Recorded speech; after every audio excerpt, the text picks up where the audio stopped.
मेरे प्रिय मित्रों, आइए 12 दिसंबर 2020 भूमंजी ज्योतिष पाठशाला बीजेपी स्वाध्याय दिवस 91वां दिवस के प्रतिरूप परीक्षा पाठशाला प्रश्नोत्तर साहित्य उत्तराखंड मुक्त विश्वविद्यालय के स्नातक प्रथम वर्ष के द्वितीय प्रश्न पत्र संस्कृत साहित्य सत्र द्वितीय सत्र में SL 102 नीति काव्य व्याकरण अनुवाद में आइए प्रवेश करें। कल्पना कर लेनी, हम परीक्षा भवन में बैठे हैं। प्रश्न पत्र आया है, प्रश्न पत्र हमें मिल चुका है। एक बार हमें पुनरावृत्ति करनी है कि हमने आज तक जो भी अध्ययन किया, जितना भी हमें समय मिला, उसको एक साथ हमें क्या करना है, रिमेम्बर करना है, याद करना है, मन को शांत कर लेना है,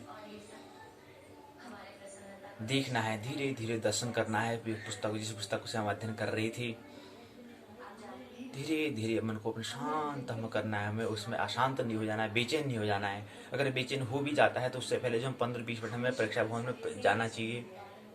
तो उससे हमें उसमें क्या करना है, जो हमारी बेचैनी हो रही है उसका निरीक्षण हमें करना है, दर्शन हमें करना है। दर्शन करने से हमारा धीरे धीरे मन शांत होगा। जैसे ही परीक्षा का प्रश्न पत्र बंटने वाला ही होगा, उसके ठीक पहले हमारा मन शांत हो जाएगा। और वो जब मन शांत हो जाएगा, उसके बाद हमें धीरे धीरे क्या करना है, धीरे धीरे हमने जो अध्ययन किया था उस पर हमें चिंतन करना है, मनन करना है कि मैंने क्या अध्ययन किया, क्या था, जो सिलेबस था, जो पाठ्यक्रम था, उस पर धीरे धीरे अपने मन को ले जाना है कि मैं ये भी अध्ययन करा था, मैंने जो अपने जिस समय टाइम टेबल बनाया था, मैंने इस हिसाब से शेड्यूल बनाया था, मैंने इस समय में ये करता था, इस समय ये करता था, इस समय ये वाला विषय को, इसमें ये वाला विषय को देखता था, ये वाले प्रश्न पत्र को, ये वाले प्रश्न पत्र को अच्छा ठीक ये करता था, प्रतिदिन में इतना अध्ययन करता था। धीरे धीरे इसमें क्या करना, अपना चिंतन करना है, चिंतन हमें करना है, थिंकिंग हमें करनी है। लेकिन उससे पहले क्या करना, उससे पहले हमें शांत करना पड़ेगा, मन को शांत हमें रखना पड़ेगा, ध्यान में हमें प्रवेश करना पड़ेगा। इसलिए 15 मिनट हमें पहले जाना चाहिए, परीक्षा भवन में बैठ जाना चाहिए। जैसे 10 बजे का परीक्षा है तो हमें 9:45 में परीक्षा भवन में प्रवेश कर लेना चाहिए। 15 मिनट में, अपने 10 मिनट में हमें अपने मन को शांत करने में समय लगता है। तो धीरे धीरे दर्शन करना है। 5 मिनट के बाद अपनी पुनरावृत्ति हमें कर लेनी है। प्रश्न पत्र मिलता है, ध्यानपूर्वक हमें प्रश्न पत्र को पढ़ना है। जो प्रश्न पत्र है उसमें प्रश्न को दिए हुए हैं, उससे पहले हमें पता है कि हमें प्रश्न पत्र क्या होंगे, 2 खंड होंगे। और ये भी पता है कि हमारा प्रश्न पत्र क्या होगा, प्रश्न पत्र में 2 खंड होंगे और पूरा टोटल उसका पूर्णांक 80 अंक का होगा। 2 खंड होंगे, पहले खंड में 5 प्रश्न होंगे, 5 में से 3 प्रश्न का हमें उत्तर देना है और वो बड़े होंगे। एक प्रश्न का उत्तर में अगर हम कर देंगे तो 15 अंक हमको मिलते हैं। तो 45 अंक ऐसा पहला जो दीर्घ उत्तरी होता है, पहला खंड वो 15 अंक का होता है। ऐसे करके 45 अंक बन जाते हैं। और दूसरे खंड में लघु उत्तरी होता है, लघु उत्तरी प्रश्न पूछे जाते हैं। उसमें 8 प्रश्न पूछे जाते हैं। 8 प्रश्न में हमें केवल 5 प्रश्न करने होते हैं, लेकिन लघु उत्तरी है, ये हमें ख्याल रखना है। यहाँ पर एक प्रश्न जो है उसका उत्तर देंगे तो 7 अंक हमको मिलते हैं। तो ऐसे 7 में 35, ऐसे 35 अंक यहाँ होता है, 35 अंक वहाँ होता है। तो 45 वहाँ होता है, 35 यहाँ होता है। 45 दीर्घोत्तरी वाले में, जिसमें 3 प्रश्न के हमें उत्तर देने होते हैं, जो बड़े होते हैं, बड़े प्रश्न होते हैं, 15 अंक के होते हैं। 15 45 और 7 में से 35, तो 35 और 45 के योग से 80 अंक बन जाता है। ऐसे हमें चिंतन करना है, धीरे धीरे मन को शांत करना है और अपना परीक्षण हमें करना है। अब हमें परीक्षण क्या करना है, हमें अपने मन स्तर पर हमने परीक्षण कर लिया। अब हमें लिखना भी कुछ है। अब हमें थोड़ा हम लिख पा रहे हैं, उस बात को भी लिख पा रहे हैं, नहीं पा रहे हैं, उसकी जांच हमें करना है। आगे फिर उसके शिक्षक जो टीचर होंगे उसका अवलोकन करेंगे, एवल्यूएशन करेंगे, मूल्यांकन करेंगे कि आपको कितना आता है इस विषय के बारे में। धीरे धीरे मन को शांत पहले हमें करना होता है। धीरे जो हमने अध्ययन किया होगा, अगर हमने किया होगा, हमने प्रैक्टिस अगर हमने अभ्यास अगर निरंतर किया होगा तो निश्चित धीरे धीरे बात आती है। लेकिन उससे पहले महत्वपूर्ण मन को शांत हमें करना है। तो मन को शांत करना, धीरे धीरे अपने जो हमने किताब है उस किताब पर अपने मन को ले जाना है कि मैंने क्या कर रहा था, इतने दिन जो मेरे को समय मिला था मैं क्या कर रहा था, अध्ययन कर रहा था या खाली समय पास कर रहा था, क्या कर रहा था। धीरे धीरे अपने मन को पहले शांत करना होता है, फिर धीरे धीरे ले जाना होता है। तो प्रश्न पत्र के आने से पहले हमारा मन शांत हो जाना चाहिए और उसके आने से पहले हमारा एक छवि हमारे बन जानी चाहिए। ठीक है, ये वाले इतने अध्याय थे, इतनी ये पाठ्यक्रम में ये चीज रखा था, ये प्रकरण, ये बात हमने की थी, ये चीज़ हमें पढ़ा था हमने, ये पूरा छवि बन जाना चाहिए। जैसे प्रश्न पत्र आए ध्यानपूर्वक पढ़ना है, प्रश्न को देखना है, देखेंगे प्रश्न पत्र को ऐसे, उसमें प्रश्न दिए हैं, पहले प्रश्न को समझने का प्रयास, प्रश्न दिया क्या है, प्रश्न को दिया है, फिर धीरे धीरे अपने में वहाँ जिस पुस्तक से अध्ययन कर रहे थे वहाँ पर अपने मन को ले जाना है। अच्छा ठीक है, ये कौन से भाग में था, ये कौन से पाठ में था, ये कौन से खंडे के कौन से भाग में था, ऐसे धीरे धीरे हमें ले जाना है। फिर मैं अच्छा उसको पढ़ रहा था, तो पढ़ते समय मैंने क्या, किस हिसाब से मेरे को इसको स्मरण रखने के लिए, चिंतन करने के लिए, स्मरण मेरे को याद रहे, किस हिसाब से मैंने इसको याद रखने का प्रयास किया था, तो धीरे धीरे उसको अपनी छवि से बनानी है। ऐसा हमें इमेजिन करना है परीक्षा भवन में। अच्छा उस खंड में ऐसा था, अच्छा ठीक ये था, प्रश्न को पढ़ना है, उसके बाद धीरे धीरे अपने पुस्तक में वहां पर ले जाना है, अच्छा ठीक ये था। उसके बाद फिर अगला प्रश्न को पूरे प्रश्न पत्र, पहले प्रश्न पूरा प्रश्न पत्र एक बार में देख लेना है, और केवल हमें 8 प्रश्न का उत्तर हमें देना होता है, 3 बड़े में और 5 छोटे में, 5 3 8, 8 प्रश्न का उत्तर देना है। 8 5 13, 13 प्रश्नों में से हमें 8 का उत्तर हमें देना होता है। ध्यानपूर्वक हमें देखना है, तो इसलिए देख लेंगे तो फिर वाकई लिखने में कोई दिक्कत नहीं होती। तो पहले ये हमें रणनीति हमें अपनानी पड़ती है, ये हमें प्लान करना पड़ता है, और धीरे धीरे प्रश्न बताएंगे, धीरे धीरे हमारे फिर हमारा चित्त शुभ लग जाएगा, तो फिर हम धीरे धीरे आना शुरू हो जाएगा, तो फटाफट से प्रश्न का उत्तर हम कर लेंगे। तो धीरे धीरे करके प्रश्न का उत्तर देना शुरू कर देंगे। तो उससे पहले हमें योजना ये करनी होती है।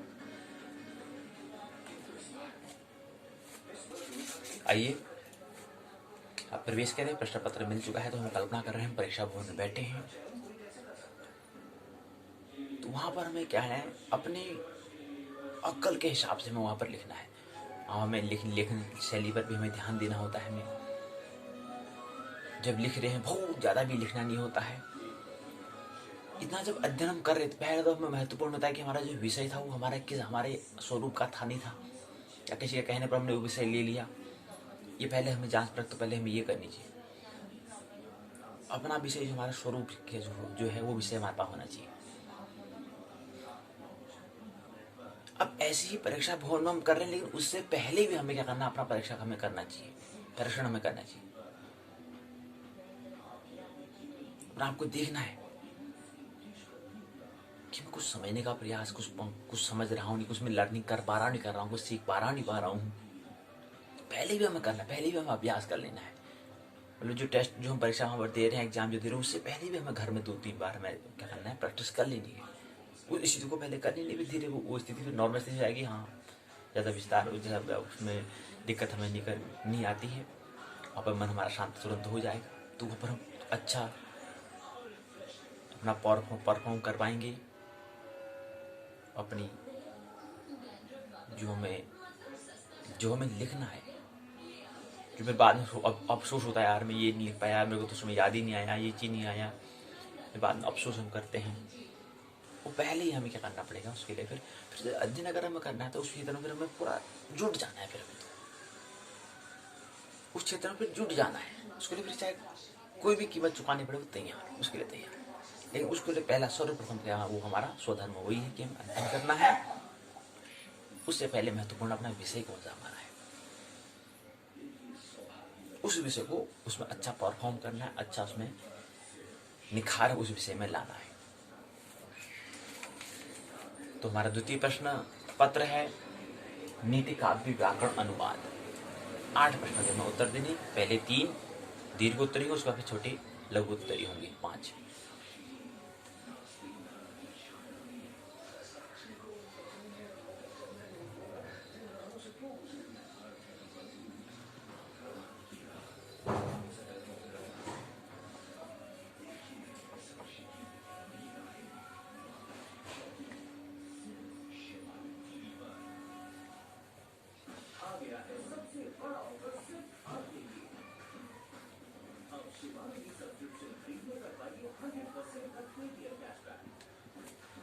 और कोई परीक्षा में शॉर्टकट में शांतना करने के लिए अपने आप को परीक्षा देना, ऐसा नहीं करना है। कोई शॉर्टकट मतलब कोई शॉर्ट मतलब संक्षिप्त में करना, कट ऐसा कुछ अपनाना, ऐसा कुछ जो संक्षिप्त में हो, ऐसा शिक्षा के क्षेत्र में तो नहीं होना चाहिए। उस शॉर्टकट से क्या होगा? शॉर्टकट तो कुछ होता ही नहीं है, ये हमें ध्यान है। और दूसरा फिर चीटिंग करना, नकल करना, ये भी ना समझिए, क्या करेंगे उससे?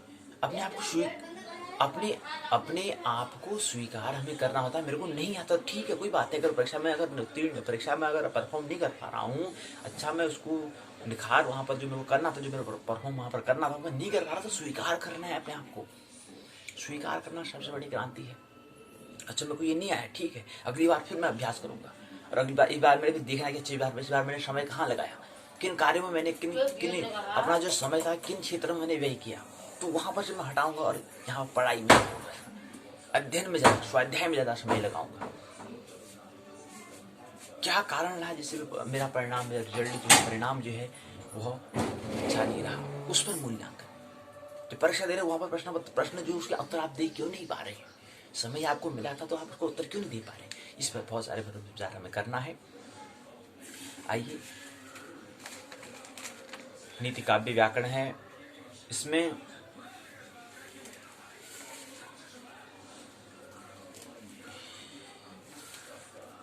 पांच प्रश्नों में से 3 प्रश्न के उत्तर देने हैं।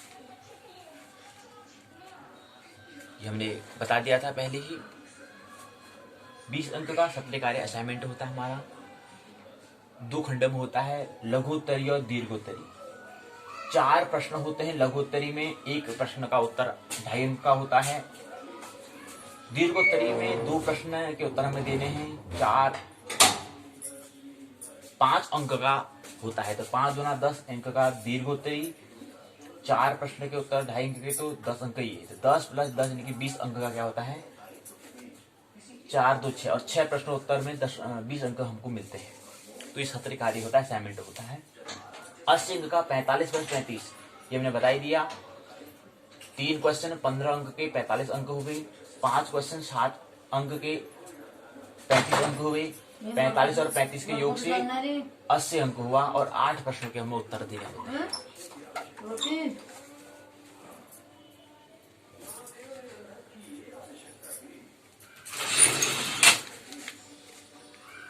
आइए प्रश्न पत्र को समझे। दीर्घ उत्तरी प्रश्न है। पहला प्रश्न पूछा है,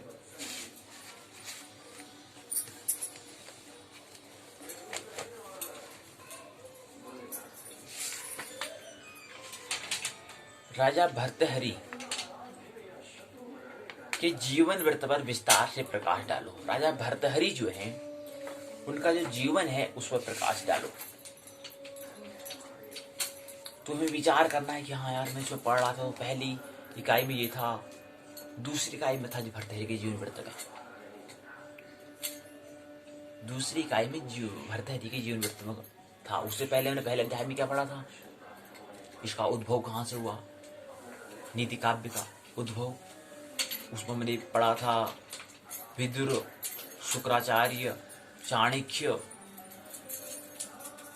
भर्तृहरि। उसका भी हितोपदेश था, पंचतंत्र था। ये 5 के बारे में हमने समझने का प्रयास पहली इकाई में किया, दूसरी इकाई में राजा भर्तृहरि के बारे में था, और तीसरी इकाई से मैंने नीति शतक की बात की थी। तीसरे, चौथे, 5वें में ये था, और नीति शतक में 60 20 20 20 20 40 60, इस तरह से कुछ हमें खाका तैयार करना है, इस तरह से कुछ हमें विचार करना है। अच्छा, वहां से अच्छे प्रश्न वहां से पूछा गया, अच्छा जो पढ़ा था वहां पर, यहाँ पर ये मैंने समझा। अब प्रश्न को समझना है। प्रश्न में कह रहे हैं कि भर्तृहरि के जीवन वृत्त बढ़ाना है, यानी कि भर्तृहरि का जीवन जो है, जीवन वृत्त, जीवन का जो ढंग जो है उस पर हमें प्रकाश डालना है। तो उनका जीने का ढंग, जीवन वृत्त का ढंग क्या है?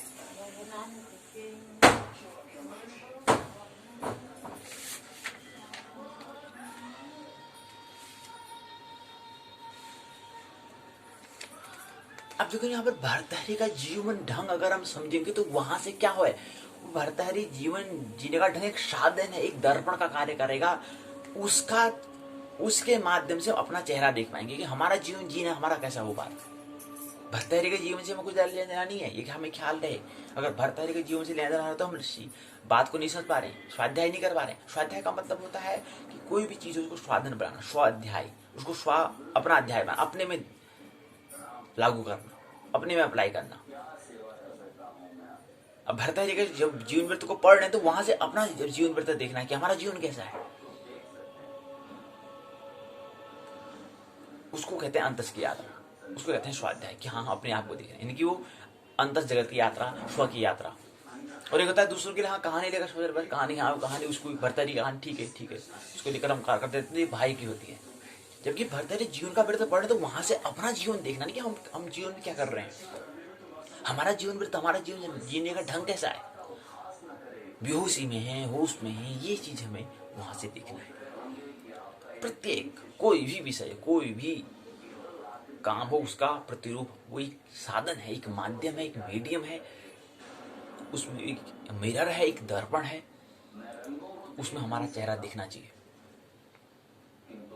नहीं दिख रहा है, दिख रहा तो स्वाध्याय, नहीं दिख रहा तो अध्ययन हो रहा है लेकिन स्वाध्याय नहीं हो रहा है। स्टडी हो रही है लेकिन स्वाध्याय, सेल्फ स्टडी नहीं हो रही है, स्वाध्याय नहीं हो रहा है। वही प्रश्न लिखा है भर्तृहरि के जीवन वृत्त बताइए, बड़ा प्रश्न है। जीवन वृत्त विस्तार से प्रकार डालना तो जीवन वृत्त हम कहेंगे स्थिति काल जीवन वृत्त है, दंत कथा आधारित जीवन घटनाएं हैं, कृति आ जाएंगे जीवन वृत्त में, पूरा उनका आ जाएगा। पहला उनका स्थिति काल, फिर जीवन वृत्त, फिर दंत कथाएं, जो दंत कथा हैं उसके आधार पर जीवन की घटना, फिर उनकी कृतियां जो हैं 4 कृतियां होती हैं, नीति शतकम, श्रृंगार शतकम, वैराग्य शतकम, वाक्य पदी, जिसमें नीति के बारे में 100 सूत्र दिए हैं, नीति शतकम में श्रृंगार में सौंदर्य के बारे में, भोग के बारे में उन्हें बताया है, वैराग्य मतलब जागरण के बारे में,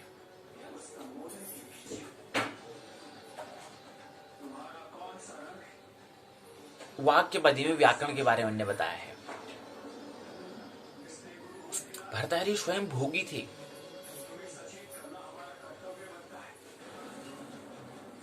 प्रतिक्षण उनका स्त्री के साथ ही ज्यादा समय उनका रहता था, लेकिन बाद में समझ में आया प्रेम करते थे बहुत ज्यादा, प्रेम करते थे बहुत ज्यादा। क्या होता है प्रेम? प्रेम करते थे, प्रेम बहुत ज्यादा, प्रेम बहुत ज्यादा नहीं होता, बहुत कम ऐसा नहीं था, प्रेम करते थे बस, प्रेम कहते ही बात पूरी हो जाती है, बहुत ज्यादा बहुत कम नहीं, प्रेम करते थे। लेकिन जो उनकी पत्नी थी वो पत्नी उनसे प्रेम नहीं करती थी, वो किसी और से प्रेम करती थी। ऐसा ही होता है प्रेम का दूसरे के लिए। फिर हम कहेंगे स्वाध्याय पर हम ध्यान दे रहे हैं, स्वाध्याय कर रहे हैं या अध्ययन कर रहे हैं, सेल्फ स्टडी कर रहे हैं, स्टडी कर रहे हैं, ये हमारा निर्भर करेगा हमारे ऊपर। प्रेम ये केवल किसी व्यक्ति का एक साधन होता है, वहां से साधन मतलब एक दर्पण का कार्य करेगा ताकि उसमें मेरा चेहरा दिख जाए। ख्याल रही, जब आपने गौर किया होगा, जब कुत्ता होता है किसी हड्डी को चबाता है तो हड्डी में रस नहीं होता है, ख्याल रखना चाहिए। लेकिन जब हड्डी को दबाता है, जब हड्डी को वो कर रहा होता है तो उसके जबड़े से क्या आता है, रक्त निकलता है, तो वहां से उसको रस मिलता है। तो रस कहां से आ रहा है? कुत्ते के मसूड़े से, यहां से उसका आ रहा है रस। हड्डी में थोड़ा रस है नहीं है। ऐसे हमारा हम रस दे रहे होते, दूसरे का उससे कोई लेना देना नहीं होता है। हमने ये भी कहा था कि आकर्षण जो हो रहा है वो किसके लिए हो रहा है? हम अपने स्वरूप से पहचान करने के लिए हमें आकर्षण होता है, एक स्त्री का पुरुष है, पुरुष का स्त्री से। जो आकर्षण, जो अट्रैक्शन होता है वो क्यों होता है? अपने स्वरूप से परिचय करने के लिए, देह से, शरीर से कुछ लेना देना नहीं होता है। ये हमें ख्याल नहीं, स्मरण रहना चाहिए। स्वभाव, स्वरूप, नेचर, कैसे मन शून्यता का अनुभव, कैसे समय शून्यता का अनुभव, कैसे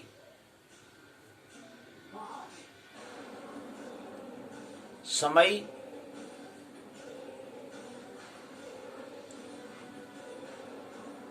मन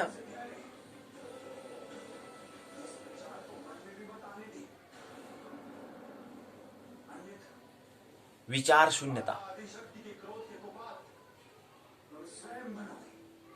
कैसे हम अनुभव प्राप्त करें, कैसे अपने स्वरूप को हम प्राप्त करें। मन शून्यता, मन का, कैसे समय शून्यता को हम अनुभव करें, इसलिए अट्रैक्शन होता है।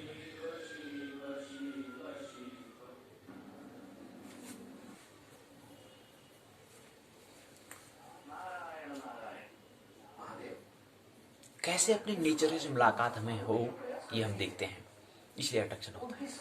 तो ऐसे ही यहाँ पर भी, और हमने प्रेम कहा तो प्रेम करते थे अपनी पत्नी से, लेकिन बाद में बहुत महत्वपूर्ण जागे हुए व्यक्ति है, हम कह सकते हैं भर्तृहरि, समझ गए बात को, तुरंत तो वैराग्य ले लिया। हम तो ये भी नहीं समझ पाते हैं, लेकिन उनको बात समझ में, ख्याल में आ गई। स्वाध्याय बात समझ में आ चुकी, स्वाध्याय और अध्ययन बात समझ में आ चुका, और दर्पण में दिख गया चेहरा, नहीं यहाँ कुछ नहीं होता है, यही होता है। तो अपना वैराग्य, वैराग्य मतलब वही होता है, वैराग्य मतलब होता है अपना दर्पण, अपने आत्मरमण, दूसरों के बल पर, दूसरा कुछ कहेंगे, दूसरे पर निर्भर नहीं रहना, स्वावलंबी जिसे हम कह सकते हैं, अपने पर ही निर्भर रहना, वो होता है वैराग्य। आत्मरमण, अपने में मस्त रहना, मौज रहना, मस्ती में रहना। दूसरा करे उपकार तो ठीक, न करे तो भी ठीक, मान बढ़ाए, प्रतिष्ठा बढ़ाए, कहें मान बढ़ाए क्या लग रहे हो, तो उससे भी कुछ फर्क नहीं पड़ता उसको, जो तथस्थ हो चुका है। ऐसे प्रेम करते लेकिन नहीं हुआ, वो किसी और से प्रेम करते हैं, ऐसे ही होता है। तो अंत में वैराग्य मिल जाता है, वैराग्य से तंग नीति कृति उनका विकास करते हैं।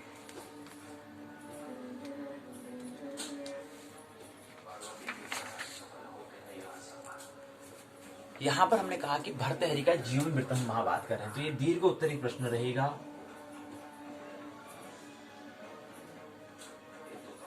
पहला प्रश्न होगा दीर्घ उत्तरी प्रश्न और पहला भाग। दीर्घोत्तरी प्रश्न में भर्तृहरि के जीवन मृत्यु को हम समझने का प्रयास करेंगे।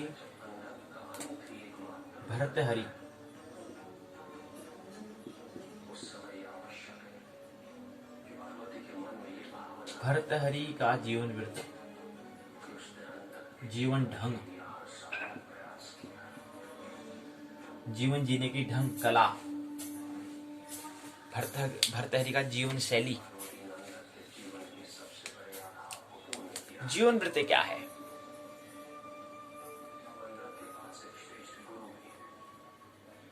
वही जीवन वृत्त हमने बता दिया।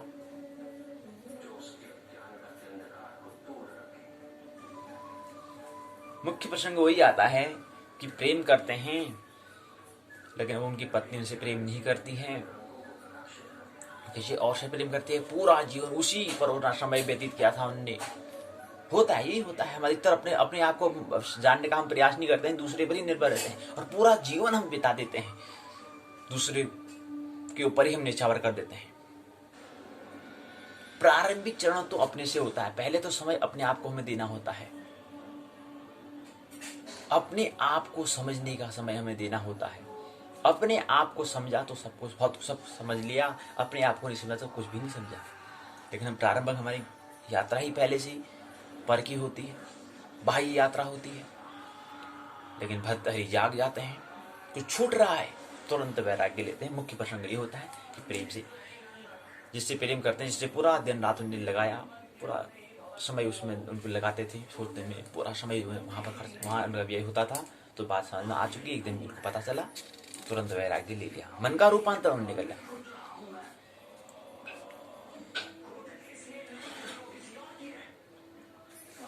यही इसी दंत कथा में भी ऐसी प्रसंग आता है। मुख्य एक महत्वपूर्ण सूत्र होता है, या चिंतयामि सततम वै सा विरक्ताः सा साप्यन्य मिच्छति जनम सजनौ अन्य शक्तः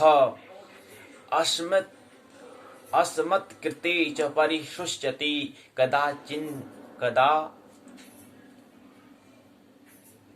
परिशुष्यति काचिदन्याः धिक्तां च त्वं च मदनं च इमां च मां च। ये सूत्र उनके मुख से निकलता है। याम चिंतयामि सततम मयि सा विरक्ताः सा अप्ययन्य मिच्छति जनम स जनोन्य सक्तः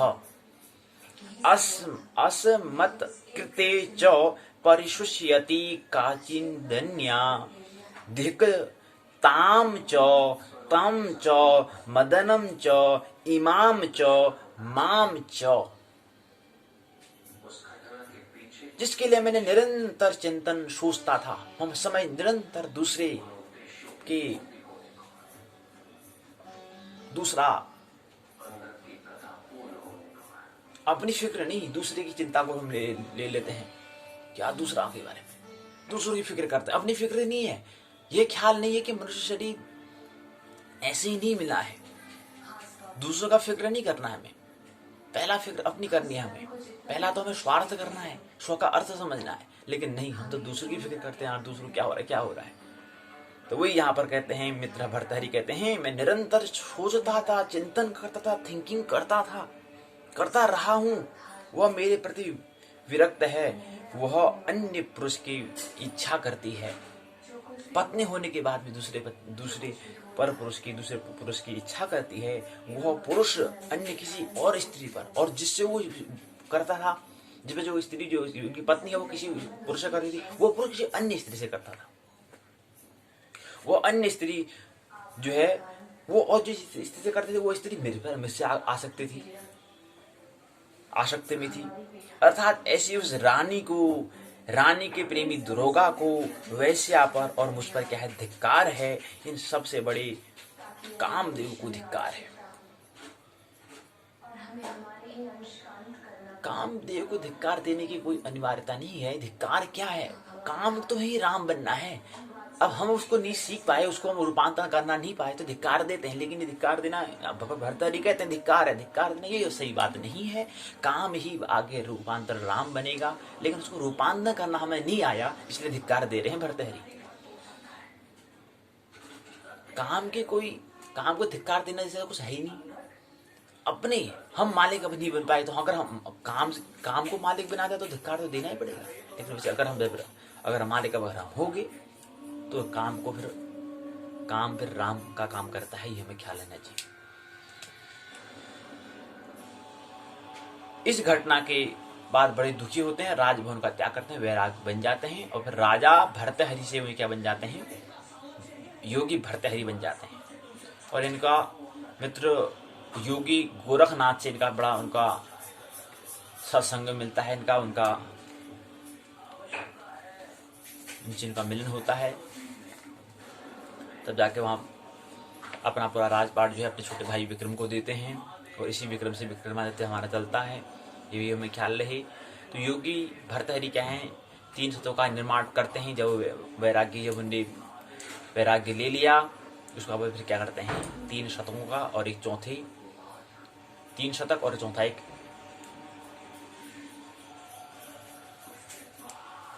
वाक्य पदी वाला जो है, जो व्याकरण के बारे में बताते हैं, उन चारों कृति का वो सृजन करते हैं, रचना करते हैं। कृति मैंने बताई थी 4 कृति होती है, चौथा वाक्य पदी होता है। बाकी प्रथम में नीति, श्रृंगार और वैराग्य। नीति के बारे में बताया हमने। नीति मतलब अर्थात रजगुण कह सकते हैं, श्रृंगार अर्थात तमगुण कह सकते हैं, वैराग्य अर्थात सत्वगुण हम कह सकते हैं। अब श्रृंगार में बहुत महत्वपूर्ण बात कहते हैं कि भर्तृहरि के यौन उल्लास की अभिव्यक्ति होती है। जब भोग रहे थे तो उस समय का जिक्र करते हैं श्रृंगार शतकम में, सौंदर्य के बारे में विभिन्न प्रसंगों में बताते हैं। अदर्शने दर्शन मात्र कामा दृष्ट्वा परिष्वंग गर्शैक लोलाह आलिंगतायाम पुनरायताक्षा आशा इसमें ही विग्रह योरभेदम। वैराग्य शतकम ऐसे ही वाक्य पद ये है, 3 खंडों में व्यक्त है। तीनों का खंड वैराग्य व्याकरण के बारे में बताए हैं। तो ये हमें क्या करना है, ये हमें पहला प्रश्न पत्र का उत्तर हमें देना है। तो पहला प्रश्न का उत्तर पूर्ण, पहला प्रश्न जो है उसका उत्तर पूर्ण होता है। दूसरा प्रश्न की ओर आइए प्रवेश करें, दीर्घोत्तरी। तो भर्तृहरि जीवन के प्रथम अगर हम कहें तो क्या कहना पड़ेगा हमें, मुख्य तौर पर हमें बताना पड़ेगा। बाकी तो हमें कथा, दंत कथा जो कथा वो हमें लिखनी पड़ेगी। तो पहला हमने लिखा है भर्तृहरि का जीवन ढंग जो है, इसके अंदर हमें मुख्य बात हमें करनी पड़ेगी। एक होता है वैराग्य, वैराग्य शतकम होता है, एक होता है नीति शतकम, एक होता है श्रृंगार शतकम,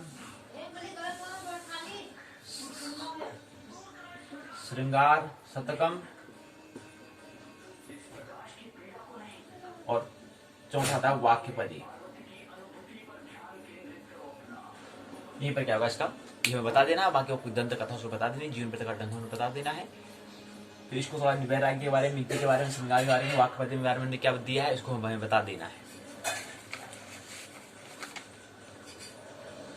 विस्तार पूर्वक बताना तो विस्तार पूर्वक हम इसको भी वैराग्य, नीति, श्रृंगार, वाक्यपदी जो उन्होंने बताया उसको भी हमें जिक्र करना होगा, क्योंकि बड़ा प्रश्न है, 15 अंक है, तो 15 अंक के हमें हिसाब से हमें क्या करना पड़ेगा, हमें लिखना पड़ेगा, अपने तरीके से हमें लिखना पड़ेगा। एक तरीका हमारे पास होना चाहिए कि हमें किस तरह से इसको बताना है, किस तरह से दूसरे व्यक्ति को बताना है कि मैंने किस तरह से इसको समझा और दूसरे किस तरह से इसको समझे, वो बताने का अपना तरीका सबका अलग अलग होता है, सबकी अलग अलग शैली होती है, उस शैली से लेकिन शैली के आधार पर हमें व्यक्त करना होगा। लेकिन क्या महत्वपूर्ण होता है, महत्वपूर्ण यही है जो प्रश्न भट्टाचार्य के जीवन वृत्त बताते हैं, तो मुख्य बात यही होती है। और एक दो सूत्र हमें याद करना, उसको लिख देना है हमें, और एक दो फिर हम अब नीति के बारे में थोड़ा बता देंगे, नीति में एक दो सूत्र लिख देंगे, वैराग्य में एक दो सूत्र हम याद करेंगे उसको लिख देंगे जो हमें महत्वपूर्ण समझ में आता है, श्रृंगार में जो तो उसको लिख देना है, वाक्यपदी में कुछ व्याकरण वगैरह बता देना है, तो यही से क्या बन जाएगा, दीर्घोत्तरी 15 अंक का बन जाएगा। ये चीज है। तो पहला प्रश्न पूर्ण, दूसरा प्रश्न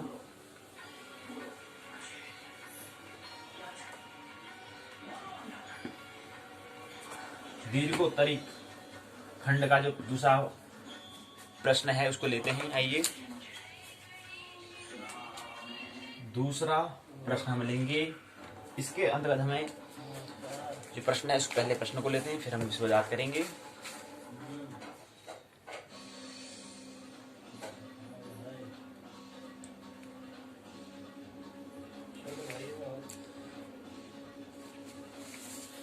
अगला प्रश्न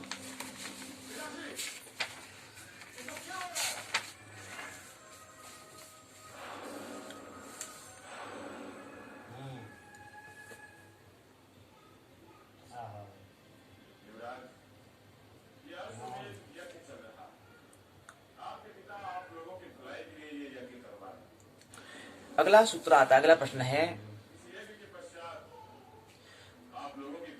पंचतंत्र में नीति कथा का प्रतिपादन हमें सिद्ध करना है। पंचतंत्र में नीति कथा का प्रतिपादन, पंचतंत्र में जो नीति का जो बात बताई गई है उसका हमें जिक्र करना, उसका उल्लेख करना, सिद्ध करना है कि पंचतंत्र एक नीति शास्त्र है, ये हमें सिद्ध करना है कि पंचतंत्र में नीति के बारे में बताया गया है, उसके बारे में जिक्र किया गया है, हमें इसे सिद्ध करना है, इसको बताना है। पंचतंत्र में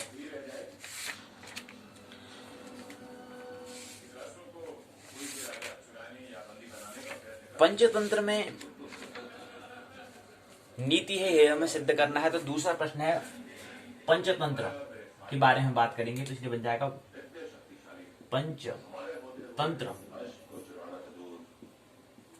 पंचतंत्र के बारे में हमें बताना, सिद्ध करना है कि क्या नीति, इसमें नीति के बारे में बताया, नीति काव्य है। पंचतंत्र का मतलब होता है 5 जिसके तंत्र हो, 5 जिसके अंग हो, 5 जिसके भाग हो, 2 4 5 जिसके अंग हो पंचतंत्र, जिसमें तंत्र हो, 5 सिस्टम हो, 5 सिस्टम्स हो, जिसमें 5 तंत्र, 5 तरीके जिसमें हो। इसके जो लिखने वाले जो हैं वो है विष्णु शर्मा, आचार्य विष्णु शर्मा द्वारा ये लिखा गया है, रचित किया है। उनने लिखा है पंचतंत्र। किसने लिखा है? विष्णु गुप्त शर्मा। इसका रचना काल 300 ईसा पूर्व है, अर्थात 2000 ये रहा 20 प्लस इसमें कर देते हैं तो 0 2 3 यानी कि आज से 2320 2320 वर्ष पहले की बात है।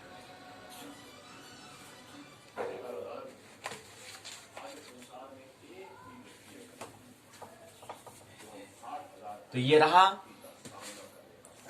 रचयिता कौन है और इसका रचना काल क्या है, ये हमने समझा।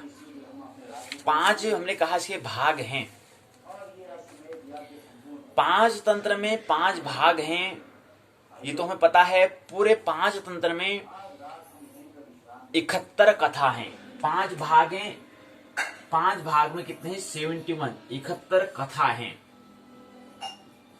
पांचों भाग में। अब पहले में कितने हैं, दूसरे में कितने हैं, तीसरे में कितने हैं, चौथे में कितने हैं, पांचवें में कितने हैं? पहले में जो है मित्र भेद के बारे में बताया। अब देखो पहला भाग है उसका नामकरण है मित्र भेद, मित्र भेद उसका दिया हुआ है। दूसरे का नाम है और मित्र भेद है, इसमें 22 कथाएं। कितनी हैं? 22 कथाएं।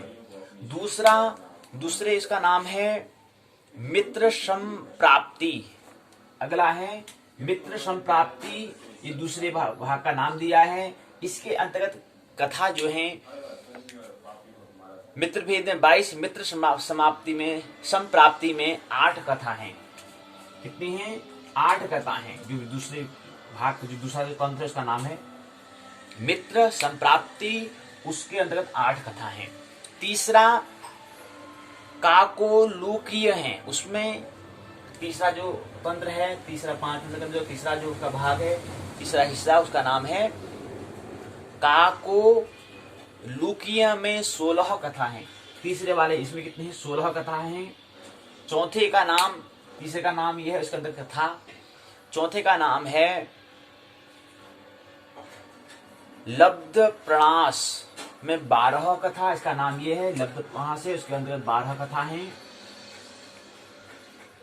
और 5वां है अपरीक्षित कारक तंत्र, इसमें 13 कथाएं। इसका नाम ये दिया है अपरीक्षित कारक तंत्र है, 13 कथा हैं। तो अगर योग करें तो कितने आएंगे? 71 आएंगे। 10, 20, 29, 10,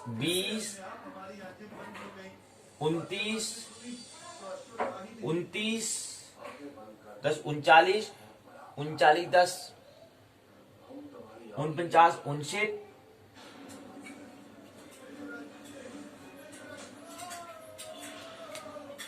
है। 22 में 8 जुड़ गए, 30 हो गया, 40 हो गया, 50 हो गया, 60 हो गया। 60 के बाद 61, 62, 63, 64, 65, 66, 67, 68, 69, 70 और 71। ये हुआ 22, 8 कितना हुआ? 30 हुआ। 30 का 40, 50, 60, 60 के बाद 66, 67, 68, 69, एक 70 और एक 71, ऐसे 71 कथा इसमें दी हुई है। और उनका नाम क्या है? 5 के 5 उसके नाम मैंने बता दिए। पहले का नाम है मित्रभेद, दूसरे इसमें 22 कथा हैं। दूसरे में मित्र संप्राप्ति 8 कथा हैं। तीसरे का नाम काकोलूकी है, 16 कथा हैं। चौथा लब्ध प्रणास में 12 कथा। 5वें में अपरीक्षित कारक तंत्र में 13 कथा हैं। तो इसमें कुल मिला के 71 कथा है, 71 कथा है। और दूसरा 71 में से 45 जो कथा है उसमें पशुओं के बारे में बताया गया है। पंचतंत्र में पशुओं के बारे में उन्होंने बताया है। पशु के माध्यम से समझाने का प्रयास, मनुष्य को नीति के बारे में बताया है। उदाहरण जिक्र पशु के माध्यम से कैसे हम जो हमारा पशु के माध्यम से कैसे इंसान अपने आचरण में अपने आप को परिवर्तन करे, उसको बताने का प्रयास हो पशु की कथा के माध्यम से बताते हैं। इसी मुख्य यही है। इसके अंदर फिर आप 5 इसमें कथा जो दी है 22 कथा है। 22 कथा में कुछ बात हम महत्वपूर्ण बात हमें बता देनी है। उसके बाद फिर दूसरा में 8 है, 8 से कुछ बात हमें बता देनी है। कुछ सूत्र होंगे इसको हमें लिख देने हैं। और इसमें 16 है, 16 कथा में से कुछ दो कथा का हमें जिक्र कर देना है। अब 16 कौन कौन सी कथा है उनका नाम पता होना चाहिए और भी महत्वपूर्ण हो जाएगा। अगर हम थोड़ा और भी अच्छा करना चाहते हैं तो 22 कथा है, 22 कथा का पूरा नाम, उन 22 कथा कौन कौन सी कथा है उन 22 कथा को हमें लिख देना है बस। उसके बाद 8 कथा, उन 8 कथा का नाम, उन 8 कथा क्या क्या नाम दिया है, क्या शीर्षक है उसको लिख देना है। 16 कथा उनका पूरा शीर्षक लिख देना है। फिर 12 उनका पूरी जो कथा है उनको 12 कथा कौन कौन सी कथा है उसको लिख देना है। उसमें क्या बताया है वो नाम से समझ में आ जाएगा। उसके बाद 13 कथा उसको लिख देना है। तो इसी से क्या बन जाएगा, पूरा दीर्घ उत्तरीय प्रश्न बन जाएगा। और प्रश्न ये लिखा है कि यहां से फिर अंत हम सिद्ध कर देंगे, क्योंकि ये पंचतंत्र क्या है कि नीति तंत्र है, नीति के बारे में बताता है। नीति के बारे में बताने वाला क्या है, तंत्र है, ये हम सिद्ध कर देंगे। तो ये हमें सिद्ध करना था। प्रश्न में ये पूछा था दूसरे प्रश्न में यही पूछा था, क्या पूछा था, प्रश्न पूछा था कि पंचतंत्र में नीति का भी प्रतिपादन किया है, सिद्ध करो, नीति के बारे में बताया है, ये बताओ। और उससे पहले क्या है, नीति किसे कहते हैं, ये हम पहले बता देंगे। प्रश्न को हमें देखना है, उत्तर देना है, हमें ख्याल रहे। पहले हम नीति के बारे में बताएंगे, नीति ये है। उसके बाद फिर हम बताएंगे पंचतंत्र। पंचतंत्र मतलब 5 तंत्र। विष्णुगुप्त शर्मा ने लिखा है 300 ईसा पूर्व पहले इसकी रचना हुई है। रचनाकाल, रचना करने वाले मित्र का नाम, रचयिता का नाम ने बताया, विष्णु शर्मा गुप्त हो गया। इसके रचयिता पंचतंत्र के रचयिता विष्णु शर्मा गुप्त हैं। रचनाकाल इसकी है 2320 वर्ष, आज से 2320 वर्ष पूर्व की बात है। ये हम लिख देंगे। इसको हमें पंचतंत्र बता देंगे। पहले नीति के बारे में बता दिया, नीति किसे कहते हैं, इसको हमें ये बताना है। इसके बाद भी ये बता देना है हमें। 5 भाग होते हैं, ये 5 भाग के नाम बता देने हैं। और 5 भाग में कितनी कथाएं, उन कथाओं का नाम हमें बता देना है। 22 कथाओं का नाम बता देना है, 8 की कथाओं का नाम बता देना है, 16 का बता देना है, 12 का बताना है, 13 का बताना है। बाकी में शिक्षक को पता है कि इसके बारे में वो मूल्यांकन जब करेगा समझ में आ जाएगी बात। हाँ यार, बच्चा जानता है कुछ, तो उसको नंबर दो, 15 में से 15 ही दो, कम नहीं करना है। तो वहां पर शिक्षक को भी मजबूर कर देना है कि 15 से 15 ही दे अंक। तो ऐसी हमें तैयारी, हमें भी यहाँ पर पूरी वैज्ञानिकता से हमें चलना है, तो वहां पर वो भी वैज्ञानिकता करेंगे। तो वहाँ कोई फिर अंक देने में वो सोचेगा नहीं, यार मैं क्यों दूं, कितना दूं, 7 दूं, 8 दूं या 0 दूं, मैं सोचने में दिक्कत नहीं है। ऐसे लिख देनी, शैली लिख देनी है, इस तरह से मैं लिख देना है, इस तरह से मैं उसको व्यक्त कर देना है कि शिक्षक को देना पड़े, मजबूरी करके उसे देना पड़े। तो ये हमने कर देना है। 22 कथाओं का नाम दे देंगे तो 5 प्रश्न का तो बन ही जाएगा। तो थोड़ा अगर हमारा समय बेचता है तो थोड़ा प्रश्न भी बता देना है कि इसमें 22 कथा दी, इसमें ये बताया। और ये जो ऊपर हमने नीति की जो परिभाषा दी थी, उसके से क्या करा, इसका मैच खा रही है, बिल्कुल उसके हुबरू है, उसके अनुरूप इसमें बताया जा रहा है। इसलिए सिद्ध होता है ये क्या है, पंचतंत्र नीति काव्य है। नीति के बारे में बताता है, नीति काव्य है हम कह सकते हैं इसी वजह से। और इसमें बताया कि 45 कथा क्या है, पशुओं के बारे में बताया कि व्यक्ति की कैसी नीति, कैसे भलाई, नीति मतलब कैसे भलाई करे, नीति मतलब नियम, प्रकृति के अनुकूल हम कैसे, नीति का मतलब होता है नियम, और नियम का, और हम बता देंगे नीति का, नीति की परिभाषा क्या बतानी, हम नीति कहेंगे कि नीति मतलब होता है कि भलाई के लिए किया जाने वाला ऐसा नियम, ऐसा लॉ जो जिससे हम क्या करें, प्रकृति के अनुकूल हम जीवन जिए, प्रकृति के विपरीत नहीं, प्रकृति के प्रतिकूल नहीं, प्रकृति के अनुकूल हमें जीवन जीना है। ये लिख देंगे। 16 कथाओं, 12 पहले 5वें में 13 है, चौथे में 12, तीसरे में 16, दूसरे में 8, पहले में 22। ये कथा में लिख देंगे, उसका प्रश्न बता देंगे, तो पुनः 15 अंक का अंक क्या बन जाएगा, वो प्रश्न का उत्तर बन जाएगा और अंक मिलेंगे आपको पूरे, कोई नंबर कटेंगे नहीं, विवश हमें कर देंगे इस तरह से हमें लिखेंगे तो 15 अंक मिल जाएंगे, इसमें कोई भी संशय नहीं।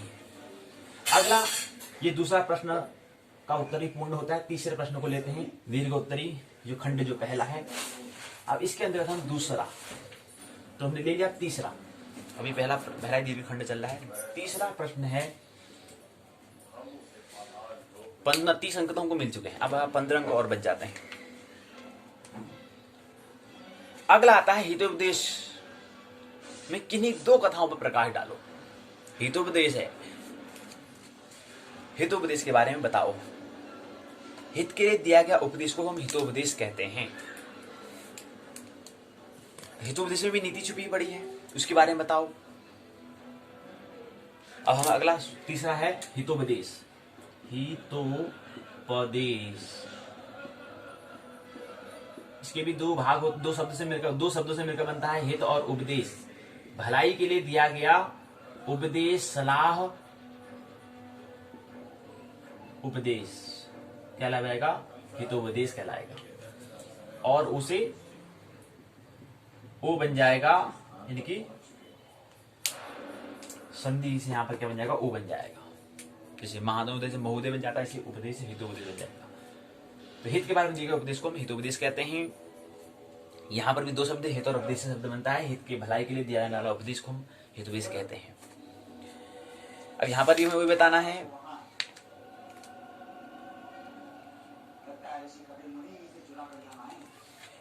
यहां पर वहां पर विष्णु शर्मा गुप्त थे, यहां पर विष्णु शर्मा द्वारा लिखा गया पंचतंत्र है। और जबकि यह जो लिखा गया है नारायण शर्मा के द्वारा, वहां पर विष्णु शर्मा गुप्त के द्वारा पंचतंत्र लिखा है। यहां पर जो हितोपदेश लिखा गया किसके द्वारा? नारायण शर्मा के द्वारा लिखा गया है। तो हितोपदेश नामक जो ग्रंथ है, इसके रचयिता कौन है? रचयिता है नारायण शर्मा। इसको भी उनने 4 भाग इसके किए हैं। हितोपदेश के भी क्या है? 4 भाग है। जैसे पंचतंत्र में 5 थे, यहां पर भी इसके 4 भाग हैं। 4 भाग दिए हुए हैं। अब पहली बात तो हमने बताया कि इसके रचयिता कौन है। हमने बताया कि नारायण शर्मा है। इसकी रचना काल कब हुई है? रचना काल इसकी 11 शती, 11वीं शताब्दी के करीब हुई है। अभी 21वीं चल रही है, तो 11वीं शताब्दी जो थे उसके लगभग हम मानते हैं। और जो पंचतंत्र है, जो सर्वजन हिताय जो पंचतंत्र है, वहां से ही तथा अन्य नीति ग्रंथों के आधार पर ही जो मित्र नारायण शर्मा ने उसने हितोपदेश नामक ग्रंथ की रचना की है। मतलब उस पंचतंत्र से कुछ जो उन्हें सीखा था, कुछ जो अनुभव किया था, कुछ अन्य ग्रंथों के माध्यम से उन्हें एक नई ग्रंथ की रचना की, जिसका नाम है हितोपदेश। जो ग्रंथ है उसकी उन्हें रचना की।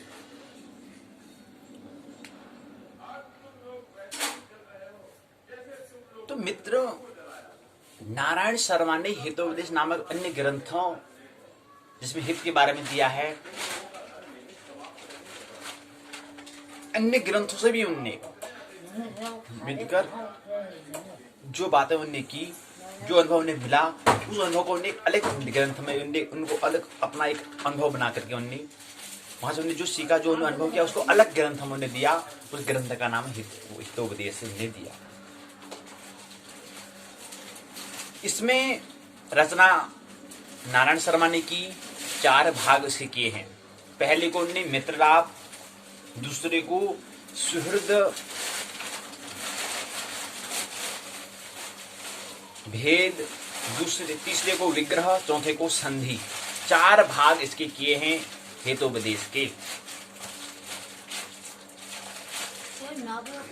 हितोपदेश की कथाओं के जो प्रमुख पात्र कौवा, मृग, कछुआ, चूहा, धूर्त गीदड़, मुसाफिर, बिलाव, अंधा गिद्ध, सन्यासी चिड़िया आदि आते हैं।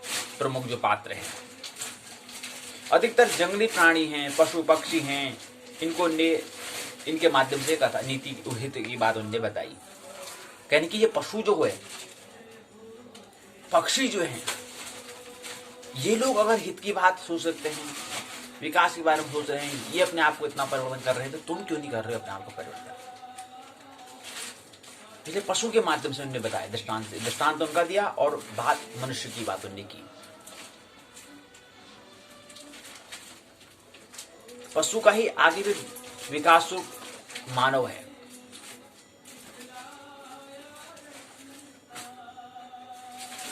इन कथा में मित्र लाभ जो है, उसमें 216 कथा है। मित्र लाभ में 216 कथा है। ये हमें लिखना पड़ेगा कि हम कहेंगे 4 इसके भाग हैं। पहले का नाम मित्र है, दूसरे का नाम सुहृद भेद हो गया, तीसरे का नाम विग्रह और चौथे का नाम संधि। पहले के अंदर 216 कथा आती है मित्र लाभ में। सुहृद भेद में 184 कथा है। विग्रह में 149 कथा है और संधि में 113 क्या है, 133 श्लोक की संख्या है। ये श्लोक की संख्या है। इतने श्लोक हैं, इतने क्या हैं, श्लोक हैं। 4 इसके भाग हैं, 4 इसके खंड हैं, लेकिन श्लोक कितने हैं? श्लोक की बात की लग तो सभी हमें रहा था कि 216 इतना तो कथा तो नहीं हो सकती है, क्योंकि वहां पर इससे पहले जो हमने हितोपदेश पंचतंत्र में कहा था, वहां तो केवल 71 कथा थी। तो यहाँ पर श्लोक के बारे में बताया है। कितनी कथा है इसके बारे में जिक्र यहाँ पर नहीं किया है। तो हम कह सकते हैं कि पहले भाग में मित्र लाभ में 216 कथा है, 216 सूत्र हैं। दूसरे में 184 सुहृद भेद में। मित्र लाभ सुहृद भेद 184 श्लोक हो गए। विग्रह में 149 संधि में 133 सूत्र हैं, श्लोक हैं, संख्या है। अब क्या कर देंगे इसमें, पहले में 216 सूत्र है, उसमें 2-3 सूत्र जो श्लोक है उसको बता देंगे, जो महत्वपूर्ण जो हमें रखते हैं। 184 में से कुछ सूत्र हमें बता देना है, 149 में से कुछ सूत्र 2-3 सूत्र हमें बता देना है, उसको अच्छे से बता देना है, व्यक्त कर देना है। और 133 में उसमें भी कुछ सूत्र हमें लेने बता देने हैं। प्रश्न क्या है? प्रश्न है हितोपदेश में किन्हीं 2 कथाओं पर प्रकाश डालिए। प्रश्न तो ये पूछा गया है। ये थोड़ा हमें तो भाग हम 2 कर रहे हैं। अभी जो मुख्य प्रश्न में जो पूछा गया उस पर हम नहीं जा रहे हैं, इसलिए प्रश्न का हम क्या करना है, 2 भाग हमें करना होता है। पहले भाग में हम शुरुआत हम कैसे कर रहे हैं, तो इसलिए पहले में हम इसको परिचय कह सकते हैं, दूसरे को हम प्रश्नोत्तर, जो प्रश्न पूछा गया उसका उत्तर हम दे रहे हैं। तो 2 भाग हम कर सकते हैं। पहले में परिचय हमने बताया कि इसको हम पहले ट्रैक में ला रहे हैं, इसको हम पथ में ला रहे हैं, कुछ बात जो बताना चाह रहे हैं उसको पहले वहां पर ला रहे हैं, तो इसलिए पहले हम ये बात करेंगे। उसका बाद दूसरे जो प्रश्न पूछा गया उसका जिक्र हमें करना है। तो पहले भाग को हमने परिचय कह रहे हैं, दूसरे भाग में हम जो प्रश्न हमसे पूछा गया तो प्रश्नोत्तर का हम उत्तर दे रहे हैं, प्रश्नोत्तर हम कह रहे हैं दूसरे भाग को। तो इसके 2 भाग हम कर लेंगे। अब प्रश्न पूछा कि 2 कथाओं के बारे में, इतनी सारी सूत्र हैं, 216 में कितने कथा आती हैं, तो किन्हीं 2 कथाओं के बारे में बताना है। अब जिक्र नहीं किया कि इसमें मित्र लाभ वाले में या सुहृद भेद में, विग्रह में या संधि में से बताओ, किन्हीं 2 कथाओं का हमें क्या है, जिक्र करना है, उसको बता देना है, उसमें हमें प्रकाश डालना है।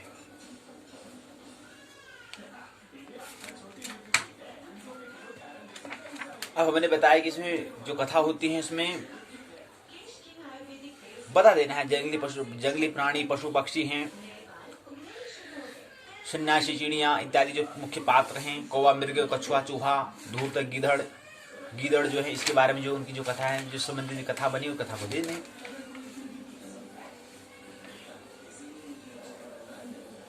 अब जैसे हितोपदेश है, उसमें हमें 2 कथाओं का जिक्र हमें करना है, तो कौन सी कथा के बारे में हम बताएंगे? मित्र लाभ का द्वितीय है सुहृद भेद, तीसरा विग्रह, चौथा संधि है। अब जो मित्र लाभ है इसमें 216 श्लोक हैं। इसमें से हम 2 कथा में बता सकते हैं। पहला चित्रकी और हिरण्यक की बता सकते हैं, या वृद्धि, व्याघ्र और लोभी पथिक की कथा बता सकते हैं, या वृद्धि, व्याघ्र, लोभी पथिक की कथा, या हिरण, कौवा और शियार की कथा बता सकते हैं। 2 कथा बतानी है। चित्रकी, हिरण्यक की कथा 1, वृद्धि, व्याघ्र और लोभी पथिक की कथा 2 कथा ये हम बता सकते हैं। या बता सकते हैं वृद्धि, व्याघ्र और लोभी पथिक की कथा बता सकते हैं, साथ में हिरण, कौवा और शियार की कथा, इन दोनों की कथा हम बता सकते हैं। या अन्य दूसरा हम कर सकते हैं जरद, गौ, गीध और दीर्घ कर्ण विलाव की हम कथा बता सकते हैं, या मूषक, परिव्राजक कथा हम बता सकते हैं, भैरव, व्याघ्र, लोभी, श्रृंगाल की कथा बता सकते हैं, कपूर, तिलक, हाथिया, धूर्त, श्रृंगाल की कथा बता सकते हैं। तो किन्हीं 2 कथाओं के बारे में बताना है। ऐसे ये तो हमारा जो कथा थी वो किसके अंदर थी, अंतर्गत मित्र लाभ के अंतर्गत, जो पहला जो भाग है उसके अंतर्गत कथा थी। ऐसे द्वितीय भाग में सुहृद भेद है, उसके अंदर भी कथा आती है। तृतीय भाग विग्रह के अंदर भी कुछ कथा आती है। तो चौथा अगर क्या है, संधि के अंदर भी कुछ कथा आती है, तो एक कथा में बता देनी है। ये हमें क्या करना है, प्रश्न में करना है। अब थोड़ा विस्तार से नहीं बता रहे कि प्रश्न में क्या जैसा करना होता है प्रश्न में, ये हमें इसको देखने का प्रयास हम प्रतिरूप परीक्षा पाठशाला में देख रहे हैं। तो यहीं पर क्या है, तीसरा प्रश्न पत्र पूर्ण, तीसरा जो प्रश्न पत्र कहते हैं, जो तीसरा द्वितीय खंड के अंत तक आने जो तीसरा प्रश्न जो हमें करना है, उसका उत्तर देना है, वो पूर्ण होता है। आइए द्वितीय खंड में प्रवेश करें। प्रश्न पत्र के लघु उत्तरी प्रश्न, प्रश्नोत्तर, इसलिए यहां पर 2 हो जाएगा। खंड दूसरे में पहुंच रहे हैं, लघु उत्तरी, यहां पर दीर्घ के उत्तर क्या जाएगा, लघु हो जाएगा।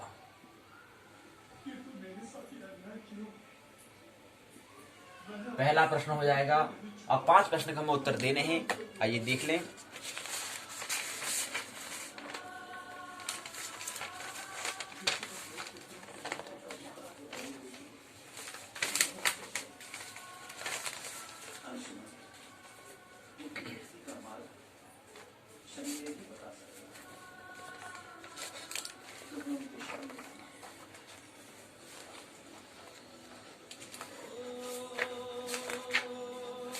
दूसरा खंड में आता है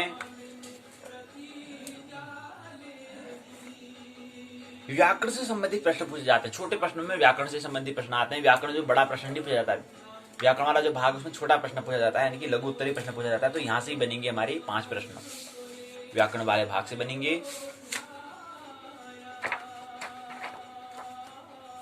जैसे पहला,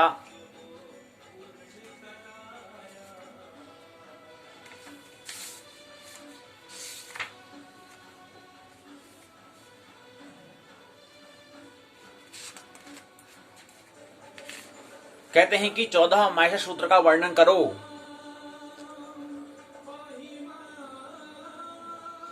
और उसका प्रत्याहार विधि को बताओ। 14 माहेश्वर सूत्र का वर्णन करो। 14 माहेश्वर सूत्र क्या है उसको बताओ। तो पहला प्रश्न, पहला जो प्रश्न है वो है 14 माहेश्वर सूत्र। पहला प्रश्न 14 माहेश्वर सूत्र।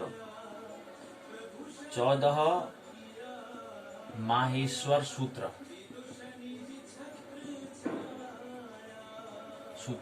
14 माहेश्वर सूत्र के बारे में बताओ।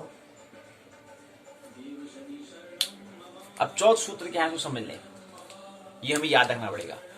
अय उण रिल्लिक एव औं ऐ औच हय वरट लण यमडनम झबै घटधश जब गडधश खब छटत चटतव कपय सस्सर हल।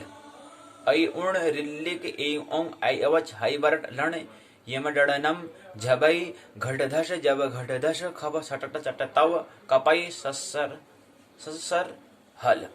ऐ उण रिल्लिक ऐ औं ऐ औच हय वरट लण यमडनम झबै घटधश जब गडधश खब छटत चटतव कपय सस्सर हल। 14 माहेश्वर सूत्र में याद रखना है। ऐ उण रिल्लिक ऐ औं ऐ औच हय वरट लण यमडनम झबै घटधश जब गडधश खब छटत चटतव कपय सस्सर हल। इस सूत्र में याद रखना पड़ेगा। इस सूत्र से आगे प्रत्याहार बनाएंगे। प्रश्न पूछा है कि 14 माहेश्वर सूत्रों का वर्णन करो और उससे भी प्रत्याहार कैसे बनाते हैं। तो पहले 14 माहेश्वर सूत्र हमें आने चाहिए।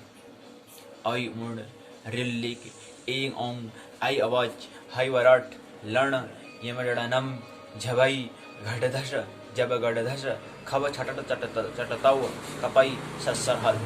याद नहीं आ रहा तो बार बार उसकी पुनरावृत्ति करो, तो धीरे धीरे यही बात हमें समझ में आ जाएगी, धीरे में स्मृति में बन जाएगी। और उसको संगीत जैसे गाना हमें याद आता है वैसे ये भी याद हो जाएगा। ऐ उण रिल्लिक ऐ औं ऐ औच हय वरट लण यमडनम झबै घटधश जब गडधश खब छटत चटतव कपय सस्सर हल। बार बार अभ्यास करने से आ जाता है। पहले नहीं आएगा कोई दिक्कत नहीं, बार बार अभ्यास करने से आ जाएगा। लेकिन याद करना पड़ेगा, परीक्षा के समय में याद करना पड़ेगा हमें। तो हमें तैयार हमें होना है। तो इसलिए तैयार होने के लिए बार बार कर देखना है, आपको बार बार परखना है, हमको बार बार हमें टेस्ट में देना है, परीक्षा में देनी है। जब अभ्यास हम कर रहे हैं तो वहां पर हमें देखना है कि हमको याद हो पा रहा नहीं हो पा रहा है। नहीं हो पा रहा तो बार बार फिर हम प्रैक्टिस करेंगे, फिर अभ्यास करेंगे। प्रैक्टिस करना पड़ेगा बार बार। यदि बीच में टेस्ट लेते रहो, हो सकता है कि हम 180 दिवसीय पाठशाला कह रहे हैं तो उसमें ऐसा हम प्रोग्राम बनाएंगे, ऐसा हम उसको थोड़ा संशोधन करेंगे। 180 दिवसीय में हम बीच में टेस्ट भी रखेंगे, परीक्षण जांच कि हम कितना कर रहे हैं। अगले साल में तो हमें समय काफी मिल जाएगा, इस पर हमें अभी समय नहीं मिला। तो अगले जो मैं द्वितीय वर्ष में जो नया वर्ष आएगा, जब टेस्ट सीरीज उपासना टेस्ट सीरीज उपासना परीक्षण श्रृंखला जो है उसका जो हम कह रहे हैं नई दिन से हम शुरू करेंगे, तो वहां पर हम फिर उसमें संशोधन करेंगे। 180 दिवसीय में वहां पर परीक्षण भी रखेंगे कि पुनरावृत्ति हमें करनी है। पुनरावृत्ति का समय हमें मिलना चाहिए। जो पढ़ रहे हैं उसका बार बार पुनरावृत्ति करना है। अगर नहीं समझ में आएगा तो फिर क्योंकि बहुत सारे विचार चलते हैं, इतने सारे विचार हम कैसे रख पाएंगे। लेकिन अपने विषय को अगर हमें उसमें निपुण बनाना है, अच्छा उसमें निखार लाना है, अच्छा उसमें रस लाना है, तो उसमें बार बार हमें क्या करना पड़ेगा, उसको देखना पड़ेगा। तो करेंगे, उसमें रखेंगे।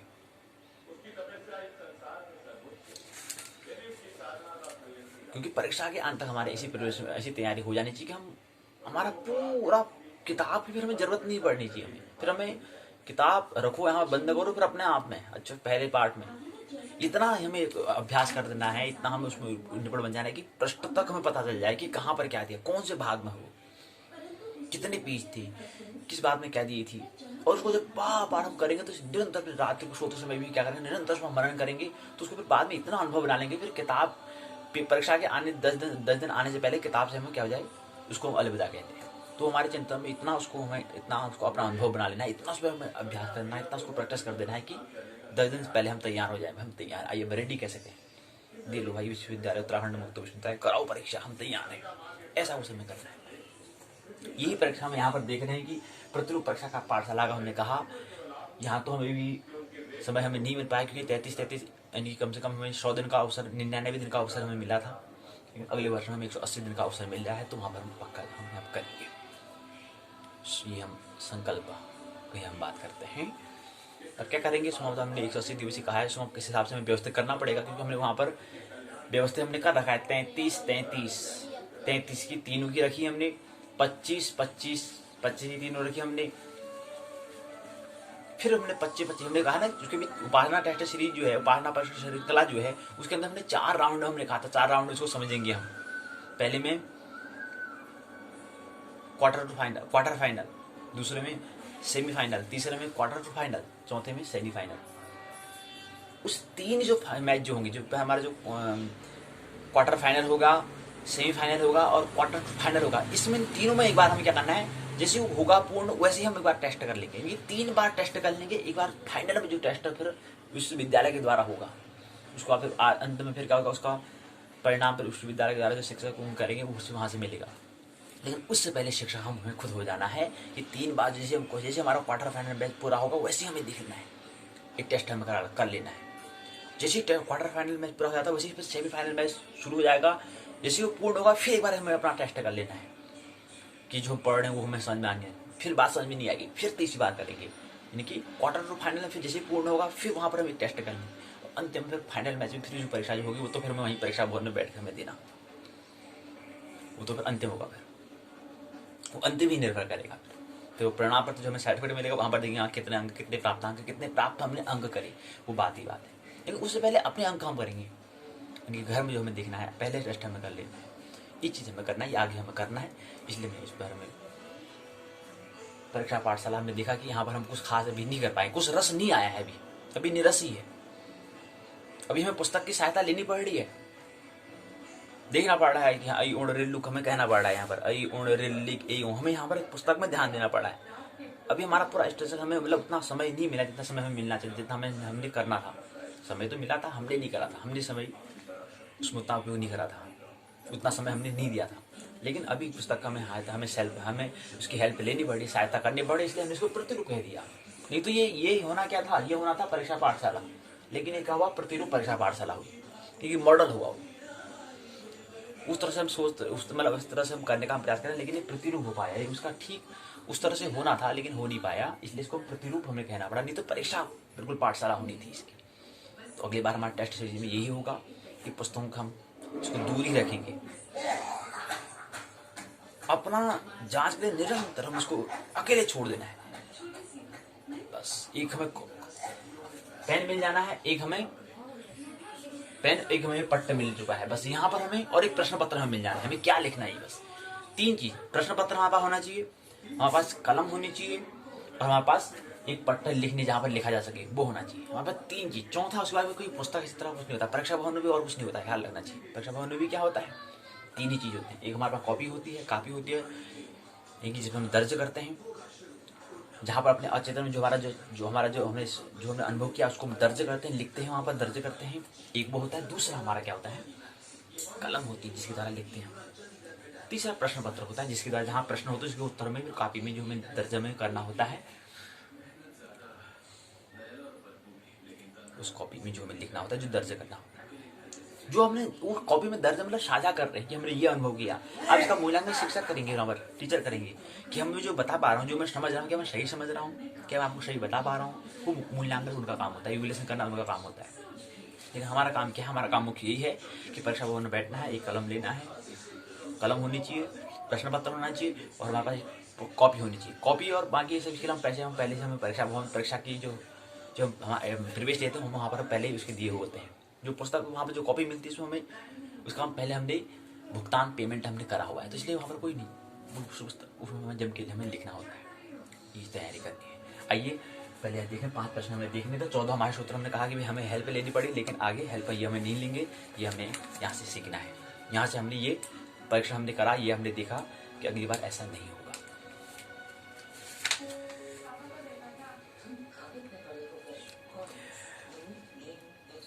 चौदह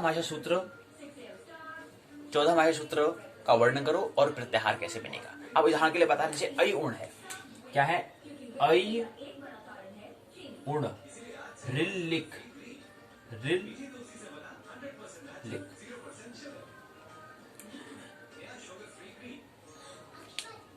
अय उण, अय उण, रिल लिख, रिल लिख है, ठीक नहीं, रिल लिख। ये जो पीछे जो मुंह जैसी बना के, ये क्या है? इत संज्ञा है, ये केवल उच्चारण के लिए है, इसमें और नहीं है, इसलिए जो पूछ जी हमने लगाया। अब इसमें आता है प्रत्याहार बनेंगे, तो अ से अक प्रत्याहार, तो अ में अ आएगा, ई आएगा, उ आएगा, री आएगा और ली आएगा। तो प्रत्याहार क्या है? प्रत्याहार मतलब होता है कि एक संक्षिप्तता, प्रत्याहार मतलब होता है संक्षिप्त में। जैसे हमने कहा कि एक प्रत्याहार है अक प्रत्याहार है, अक प्रत्याहार है, या कहें अच प्रत्याहार है। अक प्रत्याहार वगैरह, या हम कहें अण प्रत्याहार कहें, तो इसमें हमारा अण प्रत्याहार अगर कहें, ये तो अक यहाँ, ये वाली हमने यहाँ से यहाँ बात करी, अब हम करें यहाँ से यहाँ तक करते हैं, तो अक अण प्रत्याहार अगर करते हैं, तो अण प्रत्याहार यानी कि क्या है? ये एक छोटा रूप है, इसके अंदर कुछ छुपा पड़ा है। इसके अंदर क्या छुपा पड़े हैं? इसके अंदर अ छुपा पड़ा है, ई छुपा है, उ छुपा है। तो प्रत्याहार मतलब समझे, तो प्रत्याहार हमारा ये होता है। ऐसे 42 प्रत्याहार होते हैं, वही कह रहे हैं ये कि 14 हमारे सूत्र का वर्णन करो। सबसे पहले 14 हमारे सूत्र में आने चाहिए अय उण रिल लिख ए उम ऐ वच हाय वरठ लण यम गणनम झबई झब गड़त स खब छट चटता कपई शशर हल। ये 14 हमारे सूत्र में पहले आने चाहिए। फिर उसका प्रत्याहार कैसे बनाते ये हमें बताना है। 42 प्रत्याहार बनते ये हमें बताना चाहिए, और कौन कौन से प्रत्याहार बनते ये हमें आना चाहिए, यही हमें लिखना है, यही हमें बताना है। उदाहरण से हमें बताना है, प्रत्याहार विधि का उदाहरण से हमें बताना है। ये मुख्य बात पहले प्रश्न में पूछा। पहला प्रश्न पूर्ण होता है, ज्यादा विस्तार से बात नहीं करेंगे, तो पहला प्रश्न पूर्ण होता है। दूसरे प्रश्न को आइए प्रवेश करें।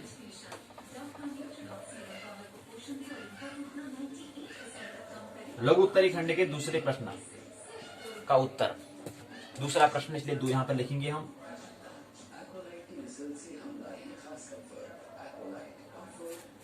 दूसरा प्रश्न है,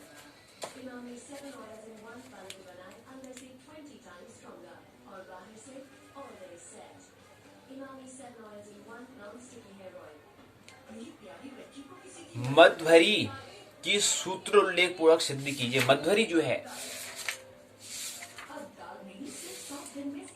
उससे पहले एक प्रश्न है, ये मध्वरी को हम बात नहीं की, उससे पहले एक सूत्र है उकालो, ये प्रश्न पत्र है, ये देखें, इस प्रश्न पत्र में दिया गया है उकालो झस्व दीर्घ पलुत की व्याख्या कीजिए। दूसरा प्रश्न है, दूसरा प्रश्न है उकालो झस्व दीर्घ पलुत की व्याख्या कीजिए। 7 अंक का प्रश्न है ये। अगर इसका उत्तर देंगे, जैसे हमने 14 माहेसूत्र हमने कहा, वो हमें केवल 7 अंक का था। तो दूसरे खंड में क्या है, 7 पंचे 35, हमने बात की, ये बात समझे, 7 पंचे 35 यानी कि 5 प्रश्न होंगे और एक प्रश्न का अंक 7 अंक का होगा। लघु उत्तरी में ये होता है। दीर्घ उत्तरी में 3 प्रश्न होंगे, एक प्रश्न का उत्तर जो होगा उसमें 15 अंक हमको मिलते हैं, ये मसला है। तो यहाँ पर क्या लिखा है कि आपको बताना है कि झस्व उकालो झस्व दीर्घ पलुत जो सूत्र है, इसकी क्या करना है, व्याख्या करनी है। बताओ अब उकालो झस्व दीर्घ पलुत को समझाने के लिए पहले हमें यह बताना पड़ेगा कि ये क्या है।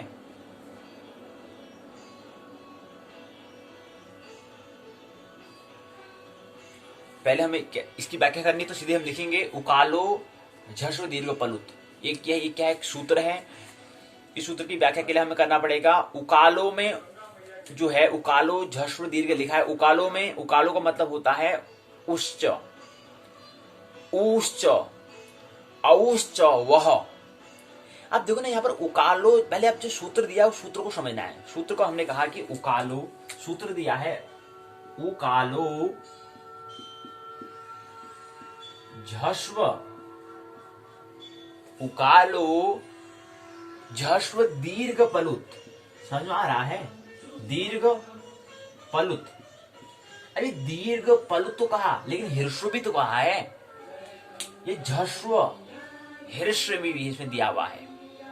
उकालो उकालो झस्व हिर्स्व दीर्घ पलुत। इसमें अब सूत्र में यहाँ पर हिर्स्व के बारे में जिक्र नहीं किया, लेकिन हिर्स्व के बारे में भी तीन चीज होता है। हमने कहा था उसमें एक जो खड़ी मात्रा, जब हमने छंदों को समझा था, एक खड़ी रेखा उसको लघु कहते हैं, इस तरह से होगा उसको हम दीर्घ कहते हैं, इस तरह से होगा उसको हम पलुत कहते हैं। तो वही कह रहे हैं कि उकालो झस्व दीर्घ पलुत, इस सूत्र जो बता रहा है, इस सूत्र का मतलब होता है कि औश्च। अब यहाँ पर देखो, यहाँ पर हम तीन बातें लिखेंगे, तीन ऊ लिखेंगे। एक लिखेंगे हम लघु, एक लिखेंगे गुरु, एक लिखेंगे पलुत। यानी कि हिर्स्व दीर्घ और पलुत तीन मात्रा होती है, त्रिमात्रा हमने कहा।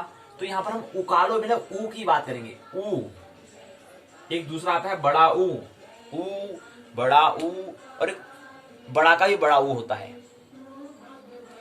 एक बड़ा का भी बड़ा ऊ होता है।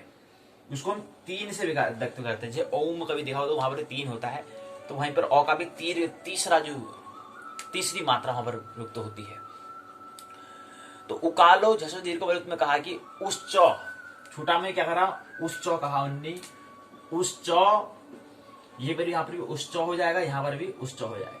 लेकिन ये क्या है, लघु, ये गुरु, ये दीर्घ। ये लघु है, ये गुरु है, ये पलुत है। ये में दोनों में तीनों अंतर ये है।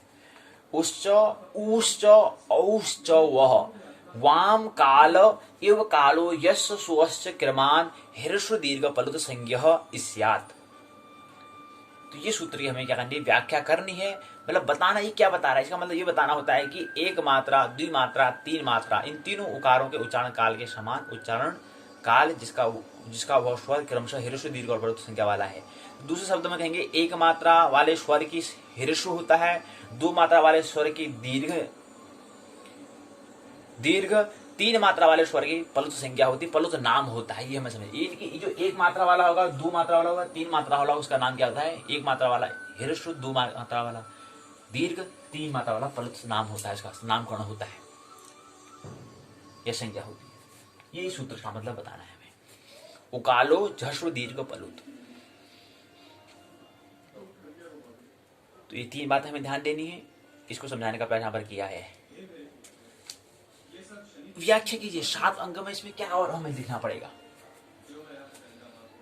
मुख्य बात तो ये होती है। उससे आप देखो ना, उकालो झस्व दीर्घ पलुत बना रहे हैं, देखो इसको हम 7 अंक बना रहे हैं, तो यहाँ पर तो मेन बातों में ये लिखनी है। लेकिन इससे पहले मुख्य बात हमें और लिखनी है। हमने कहा था कोई भी अगर हम प्रश्न का और उत्तर दे रहे हैं, उसके हम 2 भाग करेंगे। पहले भाग में हम लिखेंगे परिचय, यानी कि इसको पहले पथ में लाएंगे, एकदम से उसको उत्तर हमें नहीं दे देना है। दूसरा भाग आएगा प्रश्नोत्तर, यानी कि उसके जो हमारा प्रश्न है उसके हमने 2 भाग में कर लेंगे। अब जब परिचय में एक सूत्र होता है, वो सूत्र जिक्र करना अनिवार्य है। क्या कहेंगे, वो सूत्र में याद रखेंगे, एक मात्रो भवेत् हिर्स्वो द्विमात्रो दीर्घ उच्यते त्रिमात्र स्तु पलुतो गेयम व्यंजनम चार्ध मात्रिकम। ये सूत्र परिचय में हम ये सूत्र लिख देंगे, इसके बारे में बता देंगे, तो जो शिक्षक है उसको समझ में आ जाएगा, बच्चा कुछ प्रारंभ कर रहा है, ट्रैक में ला रहा है। उसके बाद मतलब कुछ अलग एक तरीका, जो लिखने का तरीका, वो तरीका जानता है। ये हमने बात सूत्र बता दी कि बता देंगे एक मात्रा। अब यहाँ पर फिर उसके दूसरे भाग में हम जो प्रश्न उत्तर जो पूछा गया उसका हम बात करेंगे। उकालो झस्व दीर्घ पलुत। उकालो का मतलब समझ, यहाँ पर जो ऊ वाला है, ऊ का हमने 3 मात्रा की, ऊ में अगर एक मात्रा होगी, अब ऊपर वाले, अब जब शिक्षक जब कॉपी को जांचेगा, देखेगा, कहेगा हाँ यार उसने पहले ही बता दिया मेरे को इस सूत्र में। परिचय में जो पहला जो इसने प्रश्न पत्र उसको 2 खंड कर दी थी, कहें कि 7 अंक का है, तो 3 साढ़े तीन का हम कह सकते हैं, या 3 का या 4 का हम कह सकते हैं। जो पहला जो परिचय है, 3 अंक आपको मिल जाएंगे, दूसरे में आपको 4 अंक नीचे वाले में मिल जाएंगे। इस तरह से भाग कर सकते हैं, पहले भाग में 3, दूसरे भाग में 4। तो वहां पर देखेंगे हाँ यार इसने पहले सूत्र में बता दिया कि हाँ एक मात्रो भवित हिरसु द्विमात्र उच्यते त्रिमात्र प्लुतो गेहो व्यंजनम चार मात्रिकम। अच्छा ये भी जानता है, ये तो पूछा ही नहीं, ये पहले बता रहा है। इसे मतलब पहले ये बताना महत्वपूर्ण इसलिए समझा तो ऊपर दिखा अच्छा ठीक है यही तो यहाँ बताना इस सूत्र में कहा गया है। और ये सूत्र है उसको काली पेन से लिख देना है उकालो झस दीर्घ परतोस। और फिर नीचे में ये भी लिख देना है कि वाम काल इव कालो यश शोच क्रमाद हिरसु दीर्घ परत संज्ञा इत्याद, ये हमें लिख देना होता है। उश्च उश्च उश्च ये बात हमें लिख देनी, फिर यहाँ पर क्या होगा प्रश्न इसका उत्तर पूर्ण हो जाएगा। यहीं पर अपना प्रश्न को विराम लेंगे। अगला प्रश्न है, अगला प्रश्न तीसरे प्रश्न की ओर आइए प्रवेश करें। लघुत्तरी के अंदर तीसरा प्रश्न है,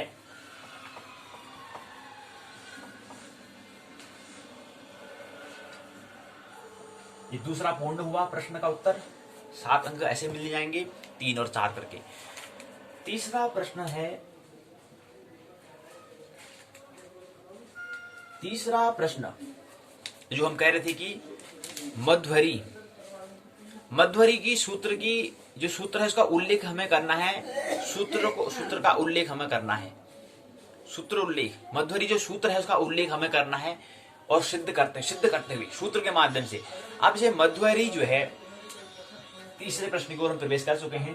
लघुत्तरी जो खंड है इसमें लिखा है मध्वरी, यानी कि मध्वरी जो शब्द है ये क्या है, विवाहित शब्द है। ये मध्वरी शब्द क्या है, विवाहित शब्द है। जैसे हम कहेंगे ज्योतिषाचार्य कहेंगे एक शब्द मध्वरी है, कुछ जरूरी नहीं मध्वरी करना है, लेकिन समझने के लिए हम इसको ज्योतिषाचार्य भी कर सकते हैं। ज्योतिषाचार्य यानी कि ज्योतिष धन आचार्य क्या बनता है, ज्योतिष धन आचार्य बनता है। लेकिन ज्योतिषाचार्य शब्द क्या है, ब्याह वाला शब्द है। इसकी शादी हुई है, इसकी ब्याह हुआ है, इसका ब्याह हुआ शब्द है ये, यानी कि मिला हुआ शब्द है, यानी कि 2 शब्द से मिलकर बना हुआ है। ब्याह मतलब 2, ब्याह में क्या होता है 2 शब्द, 2 लोग का मिलन होता है। ऐसे यहाँ पर 2 शब्दों का मिलन अर्थात ब्याह। और याद रखें व्याकरण कहा तो व्याकरण मतलब ब्याह जहाँ पर 2 शब्दों का मिलन होता है। तो यहाँ पर ज्योतिषाचार्य कह रहे हैं तो यहाँ पर 2 शब्द कौन कौन शब्द है, पहला शब्द है ज्योतिष, पहला शब्द है ज्योतिष और दूसरा शब्द है आचार्य। दूसरा शब्द है आचार्य। आचार्य और ज्योतिष 2 शब्दों का कहें कि ज्योतिष और आचार्य, या कहें स्त्री या पुरुष, जब विवाह में क्या होता है उसको समझे। ऐसे यहां पर भी हमें समझना है। तो यहाँ पर 2 स्त्री और पुरुष का दोनों का योग से मिलन से क्या विवाह होता है, यानी कि 2 व्यक्तियों का एक जोड़ा बनता है। ऐसे यहाँ पर 2 शब्दों का योग से क्या बनता है, एक जोड़ा बनता है, एक शब्द बनता है, वही क्या कहलाता है, संधि कहलाता है। तो ये संधि में हम व्याकरण में पढ़ते हैं, संधि पढ़ते हैं, कौन सी संधि से बनता है ब्याह, कौन सा संधि, इसमें कौन सी संधि हो रही है। तो ज्योतिष धन आचार्य यानी कि यहाँ पर क्या है, ज्योतिष में जो अ है, सौ के पीछे जो अ है, और आचार्य में जो आ आगे लगा है, यानी कि अ और आ के योग से क्या बनता है, आ बनता है, यानी कि दीर्घ संधि होती है। अब दीर्घ संधि क्या है ये पता होना चाहिए आपको, व्याकरण पढ़ते हैं। तो अ और आ का क्या बन जाता है, आ बन जाता है। इसलिए इस शब्द का क्या हुआ, ज्योतिषाचार्य क्या है शब्द, इसका एक ब्याह वाला शब्द, इसके ब्याह वाला, जिसका ब्याह हुआ है, ये कुंवारा नहीं है, ये क्या है ब्याह, इसका ब्याह हो चुका है। तो ये हमने समझा। लेकिन ऐसे यहाँ पर मध्वरी को समझना है।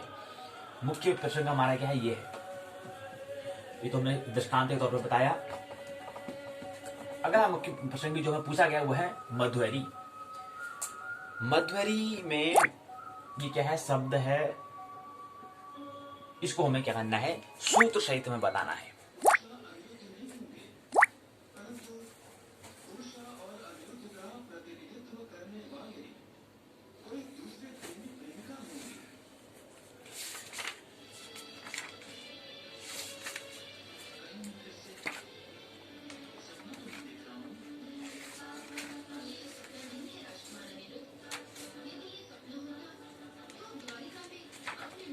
मध्वरी जो है, आइए समझे।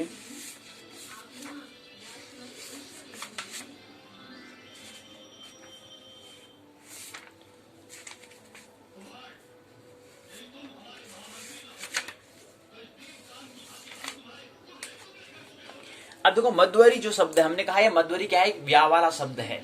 लेकिन इसको अगर हम तोड़ते हैं, अगर इसको पहले हम अगर तोड़ें, मिला हुआ शब्द अगर नहीं करें, संधि वाला शब्द अगर संधि से पहले की अगर बात करते हैं, मिलन से पहले की बात करें, तो उसको तोड़ते हैं। जैसे हमने ज्योतिषाचार्य कहा शब्द क्या है, मध्वरी से मेल खाता हुआ शब्द है, यानी कि संधि वाला शब्द है, इनकी दीर्घ संधि उसमें हो चुकी है। लेकिन उससे पहले तो क्या रहा होगा, उससे पहले ऐसे मध्वरी भी कुछ रहा होगा, उससे पहले कुंवारा होगा।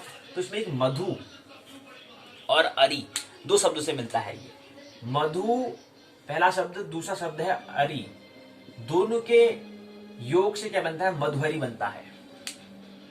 अब इसको जो हम कह रहे हैं कि मधुधन अरि से हमें लेकर जाना है, हमें सिद्ध करना है मध्वरी, लेकिन सूत्रों की सहायता से। ख्याल है किस सूत्र से माध्यम से मध्वरी बना है, इसी को हमें समझना है, इसी पर हमें 7 अंक मिलते हैं।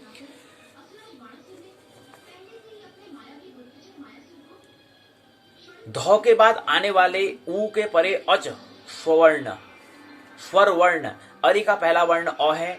इको यणची तस्मिन उन्नति निर्दिष्टे पूर्वस्य तथा स्थाने अंतरतम सूत्र के आधार पर। ये सूत्रों में अगर पहला सूत्र में इको यणची आप लिखना पड़ेगा, इसको काले पेन से हमें लिखना पड़ेगा, जिसमें जो मधुधन अरि इसको लेकर हम चलेंगे, सिद्ध हमें ये करना। कभी आपने देखा गणित में देखना पड़ता है, ये लेकर के आप ये हमें सिद्ध करना होता है, कहते हैं। ऐसे यहाँ पर मधुधन अरि लेकर चलो, मध्वरी को आप सूत्र उल्लेखित व्यक्त करो, विस्तार से व्याख्या करो। तो यहाँ पर हमें पहला सूत्र इको यणची सूत्र लिखाना पड़ेगा, उसको हम बताएंगे। इको यणची सूत्र में ये होता है, वो हम बताएंगे, पहली बात। दूसरी बात, तस्मिन उन्नति निर्दिष्टे पूर्वस्य, दूसरा सूत्र ये रहेगा। और शासन तथा स्थान अंतरना, स्थाने अंतरतम, इन 3 सूत्रों को हम बात बताएंगे। 3 सूत्रों को हम काले पेन से लिख देंगे, थोड़ा सा जिक्र कर देंगे। उसके बाद इसके माध्यम से इसको मधुरी का क्या होता है, मधुधन अरि होता है। अब इसको मधुहरी को समझने के लिए हम जो हमें शब्द, जो मधुहरी शब्द हमें अगर समझ में नहीं आ रहा तो हम एक ऐसा शब्द जो हमें आसान रहे, जैसे जो तो सितारे हो सकता है उसको समझने में, उसको लेकर चल सकते हैं। या ऐसा शब्द जो हमारे लिए, ऐसा शब्द जो हमारे आसान है, उसको लेकर चलेंगे। उसके बाद जो प्रश्न पूछा जाएगा उसको बनाने वाले आसान रहेगा, सरल रहेगा। तो इस तरह से हम बताना है 3 सूत्रों के माध्यम से इसका ये पूर्ण हो जाएगा। ये प्रश्न ही पूर्ण होता है, इसका उत्तर ही पूर्ण होता है। ये बात समझ के हमें क्या करना है, चौथे प्रश्न को आइए प्रवेश करें। चौथा प्रश्न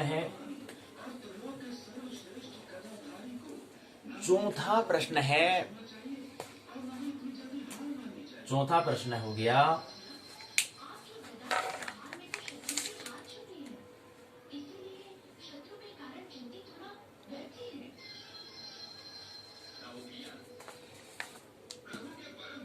अगला सूत्र आता है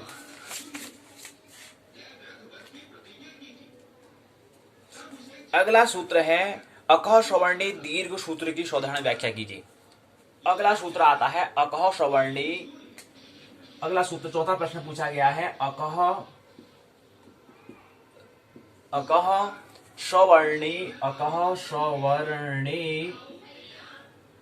दीर्घ,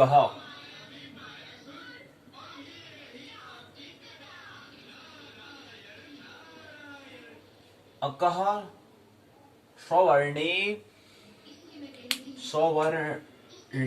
दीर्घ सूत्र की हमें व्याख्या करना है। प्रश्न पूछा जाता है, छोटा प्रश्न पूछा है, वही जो हम लघुत्तरी बता रहे हैं, इस खंड में पूछा गया है कि अकह सवर्णे दीर्घ सूत्र की साधारण व्याख्या कीजिए, उदाहरण से बताना है। तो यहाँ पर ये क्या है, अकह सवर्ण को समझाने से पहले हमें बताना पड़ेगा संधि को। हमने कहा फिर इसके 2 भाग करेंगे। इस प्रश्न में जो पूछा गया इसके हम पहले 2 भाग, पहले लिखेंगे, पहले भाग को लिखेंगे परिचय। अब पहले इसको इस प्रश्न जो अकह सवर्ण क्या बता, अगर किसी छोटे व्यक्ति को बताएंगे तो समझ में नहीं आएगा, शिक्षक को तो समझ में आ जाएगा, ये बात तो समझ में ठीक है। लेकिन औपचारिक बताने की तरीका क्या होता है कि ऐसा कि कोई छोटा व्यक्ति है वो भी समझ में आ जाए कि हाँ पहले अच्छा ये, वो भी समझ सकता है। लेकिन शिक्षक तो समझ जाएगा, लेकिन छोटे बच्चों को अगर उसको अगर दें, उसको इस प्रश्न का उत्तर कर दें तो वो भी समझ पाए। इसलिए हमें तरीका हमें प्रश्न के 2 भाग में करने, पहले में परिचय समझेगा तो वो समझ में आ जाएगा उसके बाद। दूसरे भाग को लिखेंगे हम प्रश्नोत्तर, जो हमें पूछा गया उसकी बात करेंगे। तो परिचय में हमें पहले क्या करना पड़ेगा, संधि बतानी पड़ेगी हमें। और संधि क्या होती है उसको हम बताएंगे, संक्षिप्त में बताएंगे, हालांकि विस्तार से नहीं बताएंगे। संधि बताएंगे, उसके बाद 2 भाग हम कर देंगे, क्या 3-4 भाग जितने भी कर देंगे। कहेंगे कि संधि के अंदर एक भाग आता है, अब बताएंगे संधि के कितने भाग, संधि कितने होते हैं ये हम बता देंगे। इसमें 2, 3, 4 जितने हैं बता देंगे कितने होते हैं संधि। यहाँ पर 4 संधि दीर्घ संधि दी हुई है, कितने संधि यहाँ पर जिक्र किया है, वृद्धि 5 संधि के बारे में यहाँ पर बताया गया है। कम से कम 5 संधि होती है, 5 भाग हम यहाँ पर कर देंगे। 5 संधि होता है, लेकिन जो अकह सवर्ण दीर्घ वाला का है, यहाँ पर दीर्घ एक शब्द यहाँ पर नाम दिया गया है। तो यहाँ पर जो प्रश्न पूछा है उसी में उत्तर दिया गया है दीर्घ। तो कहेंगे कि पहला भी नहीं है, दूसरा भी नहीं है, तीसरा भी नहीं, चौथा के नंबर में आता है दीर्घ संधि। अब लागे इसको पथ पर। अब लागे हम प्रश्न में इसको लागे। तो पहले भाग में हम ये बता देंगे संधि किसे कहते हैं, संधि के भाग बता देंगे कि पहला ये होता है, दूसरा ये होता है, तीसरा ये होता है, चौथे नंबर में दीर्घ संधि आता है। और क्योंकि यहाँ पर अक और श्रवण दीर्घ कहा गया है तो हम दीर्घ संधि की हम बात कर रहे हैं। ट्रैक में हम ला चुके हैं, पथ में ला चुके हैं, प्रश्न का उत्तर हम ला चुके हैं, वहां तक हम ला चुके हैं। अब दूसरे भाग में बताना है दीर्घ। जो मुख्य सूत्र है अक और श्रवण दीर्घ, अक श्रवण दीर्घ जो सूत्र दिया है इसकी व्याख्या हमें करनी है। तो इसके लिए बताना पड़ेगा, एक सूत्र हमें याद रखना पड़ेगा, अक श्रवणस्य परे पूर्व परयो दीर्घ एकादशे स्यात्, जैसे दैत्यारी। तो दैत्यारी की संधि विच्छेद की सिद्ध कर, ये प्रश्न ही बन सकता है, या कहेंगे कि दैत्यारी के संधि विच्छेद को करो, उसको सिद्ध करो। संधि दैत्यारी को पहले संधि विच्छेद, हमने मध्वरी को मध्य अरि लिखा, फिर मध्वरी हमने सिद्ध करा। ऐसे ही पहले दैत्यारी को दैत्य अरि करो, फिर उसको दैत्यारी की उसकी व्याह करा के बताओ। संधि का पहले विच्छेद करो, फिर संधि कैसे हुई ये बताओ। संधि विच्छेद और संधि दो चीज होती है, मतलब इसको पहले जोड़ो दो शब्दों। संधि मतलब होता है व्याह मतलब मिलना, मिलना, और विच्छेद मतलब होता है उसको तोड़ना। तो संधि दैत्य धन अरि दो अलग हैं, दोनों का मिलकर से दैत्यारी बनता है। तो कैसे बनता है ये बताओ। ऐसी दीर्घ संधि के अंदर ये भी हो सकता है, प्रश्न हो सकता है कि दैत्यारी की संधि विच्छेद सिद्ध कीजिए, ये भी हो सकता है, या दूसरा अक श्रवण दीर्घ जो सूत्र है इसकी सुधार से व्याख्या कीजिए। तो ये हमें ख्याल रखना है। उदाहरण के लिए बताना पड़ेगा दैत्य धन अरि हम कहना पड़ेगा। य के बाद आने वाले अ के बाद अरि का अ सवर्ण अन की अच सवर्ण है, अतः अक श्रवण दीर्घ सूत्र से दोनों के स्थान में क्या हो जाएगा, सदृशतम आदेश दीर्घ आ हुआ। तो दीर्घ संधि हमें या ये हम जैसे दैत्य धन अरि कह रहे हैं, या ज्योतिष आचार्य भी कह सकते, ज्योतिषाचार्य भी हम कह सकते हैं उदाहरण के लिए समझने के लिए, अगर वो आसान रहेगा। तो जो आसान रहेगा उससे उस आसान को हमें क्या करना है, जब हम स्वाध्याय कर रहे हैं वहां पर हमें ये कर लेना है, और जो परीक्षा में जो पूछा जाएगा उसका ही उत्तर हमें देना होता है, ये हमें ख्याल रखना पड़ेगा। वहां पर ज्योतिष आचार्य वाला हम नहीं कर सकते। अगर बाई चांस उसको अगर जो सूत्र जो प्रश्न पूछा वो हमें नहीं बता पा रहे तब उसको हम ले सकते हैं, लेकिन पहली प्रार्थना ये होती है कि जो प्रश्न पूछा वही हम उत्तर देना होता है, ये हमें ख्याल रखना पड़ता है। ये ध्यान, अगर बाई चांस वो ऐसा शब्द जो हमने नहीं सुना हो, नहीं कर पा रहे हो, तो वहां पर जो हमें आता है वो हमें लिख देना है, कुछ तो लिखना है। तो ऐसे ही है दीर्घ संधि के अंदर हम बात करें, अक श्रवर्ण होता है, ये हमें बता देना है। ऐसी दैत्यारी के बारे में पूछा गया है, तो ये हमें दीर्घ संधि ये बात हमें बतानी है। इसमें अब दीर्घ संधि में क्या होता है, हिरस्व दीर्घ अ ई उ री के बाद यदि क्रमशः हिरस्व या दीर्घ अ ई उ री आए तो दोनों मिलकर दीर्घ हो जाता है, यानी कि अ का आ हो जाता है, ई का बड़ी ई हो जाता है, उ का बड़ा उ, री का री हो जाता है। यह दीर्घ संधि कहता है, अक श्रवर्ण दीर्घ हो जाता है। ये सूत्र ही बताता है, ये हमें लिखना है। तो यहीं पर यह प्रश्न भी क्या है, पूर्ण होता है। अंतिम प्रश्न पांचवें प्रश्न को आइए प्रवेश करें। पांचवा प्रश्न है खंड। तो यहां पर 4 लिखे, यहां पर 5 लिखेंगे। पांचवा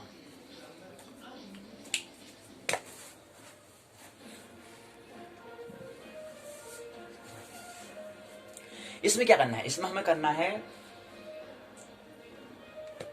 पांचवा प्रश्न क्या है उसको पहले देख लेते हैं।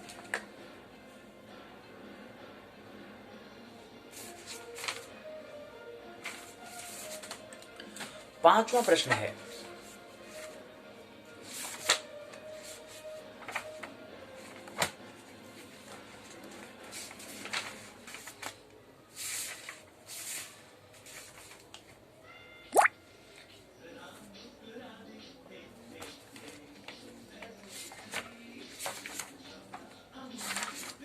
प्रश्न पूछा है कारक के बारे में, कारक वाच्य के बारे में, कारक के बारे में परिचय दीजिए। कारक के बारे में परिचय दीजिए, कारक के बारे में लिखिए।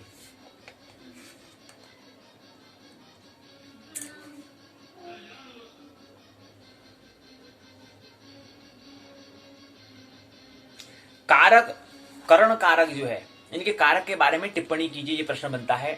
कारक के बारे में टिप्पणी कीजिए। तो प्रश्न पांचवा है कारक के बारे में समझ रहे हैं। कारक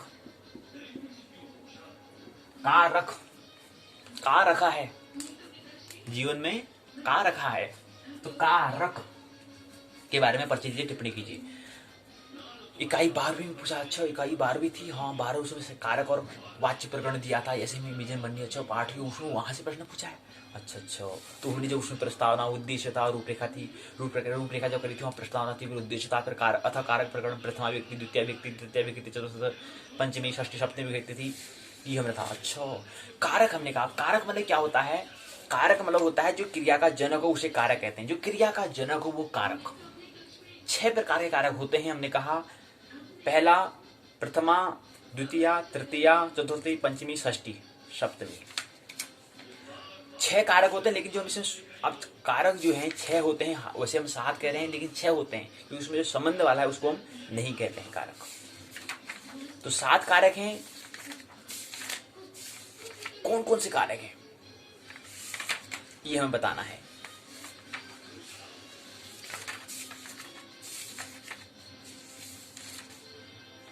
तो पहला कारक आता है कर्ता।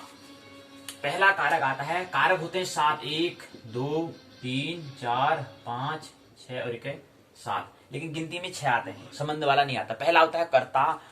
कर्ता आता है जो क्रिया जनकत्वम कारकम। कारक किसे कहते हैं? जो क्रिया का जनक हो, यानी कि पिता हो, जनक बोले पिता, जो क्रिया का जनक हो उसे हम कारक कहेंगे। 6 प्रकार के होते हैं। कर्ता, कर्म, करण, संप्रदान, अपादान, संबंध, अधिकरण।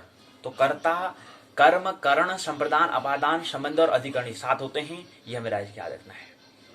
तो वही थोड़ा इसको बता देना है। कर्ता के बाद जैसे हम कह रहे हैं कर्ता, जैसे बता रहे हैं कर्ता को हमें बताना है कि 7 अंक का बनाना है तो क्या करना पड़ेगा इसको पहले हमें,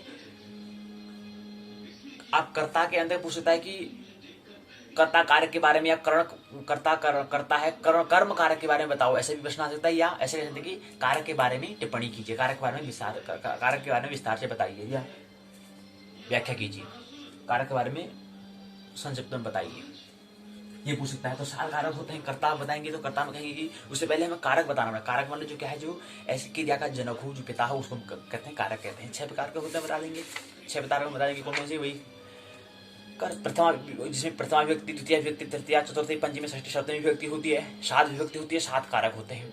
लेकिन 7 में से 6 कारक हम बात करते हैं। संबंध को हम कारक नहीं कहते, क्योंकि संबंध क्या है, रिलेशनशिप क्या है, एक संयोग है, इसलिए उसको कारक नहीं कह सकते। और कारक हमने कहा जो कर्ता का क्या हो, जनक हो, वो कारक। और संबंध कोई कार्य, कोई जनक नहीं है। क्या है, संयोग की बात है, चांस की, एक संबंधित रिलेशनशिप की बात है, इसलिए हमने कहा ये हमें बता देना है। वो तो अपना जिक्र उसको उदाहरण बता देना है। यही सूत्र में इसमें करना होता है।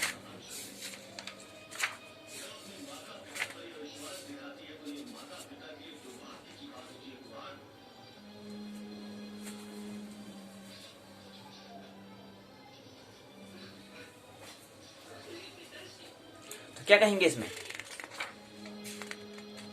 अब इसे कर्ता में बताना है। कर्ता में कहेंगे हम, तृतीय विभक्ति क्या होती है, कर्ता,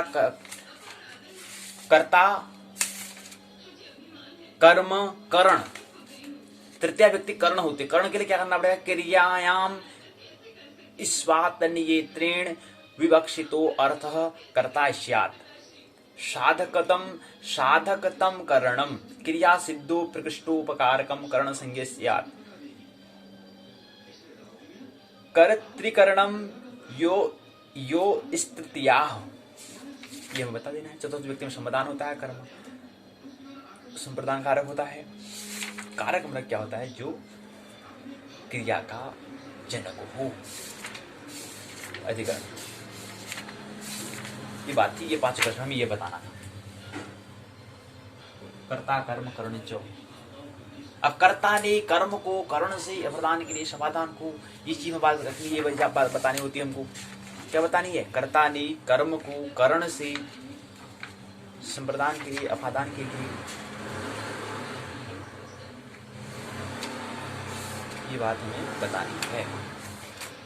एक सूत्र महत्वपूर्ण रह जाता, वो है कर्ता ने कर्म को करण से या के द्वारा संप्रदान के लिए अपादान से अलग संबंध काके की अधिकरण में पे पर। और कर्ता जो है पहली विभक्ति, द्वितीय विभक्ति, तृतीय, चतुर्थी, पंचमी, षष्ठी, सप्तमी, ऐसी सप्तमी विभक्ति 7 विभक्ति होती हैं, 7 कारक होते हैं। और चिन्ह से क्या होते हैं, ने, को, से के द्वारा, के लिए, से अलग, काके की, में, पे पर, ऐसा होता है। और 8वां होता है संबोधन, अर्थात संबोधन मतलब हे भू हरे, हे भू अरे, ये होता है। तो यही पर क्या है, षड्गत साहित्य की 32वीं पाठशाला पूर्ण, 32 दिवसीय पाठशाला, 1 दिवसीय और रह जाता है एक दिन शेष। वो हम 21 दिसंबर को 21 दिसंबर को हम जब सुंदरकांड आयोजन करेंगे, उसको यहाँ जोड़ देंगे तो 33 दिवसीय पाठशाला पर संपूर्ण हो जाएगी। एक दिन और रह जाता है संस्कृत साहित्य का इस वर्ष का, स्थान प्रथम वर्ष का 1 दिन शेष और एक दिवसीय पाठशाला और रह जाती है, वो कब रहेगी 21 दिसंबर को सुंदरकांड में वो हम संस्कृत साहित्य में जोड़ देंगे। तो इस जो सुंदरकांड जैसे पूर्ण होगा उस दिन क्या हो जाएगा, 33 दिवसीय पाठशाला संस्कृत पाठशाला पूर्ण हो जाएगी। और यहीं पर क्या हुआ, 3 महीने पूर्ण हुए। परमात्मा के बहुत बहुत आभारी हैं। मानना नहीं है, जानना है, आनंद महोत्सव जीवन जीना है। मेरी बातों कहते हैं प्रेम पूर्वक शांति तो सुना, बहुत बहुत अनुग्रहित हूँ। अंत में सबके भीतर बैठे परमात्मा को प्रणाम करता हूँ, मेरा प्रणाम स्वीकार करें।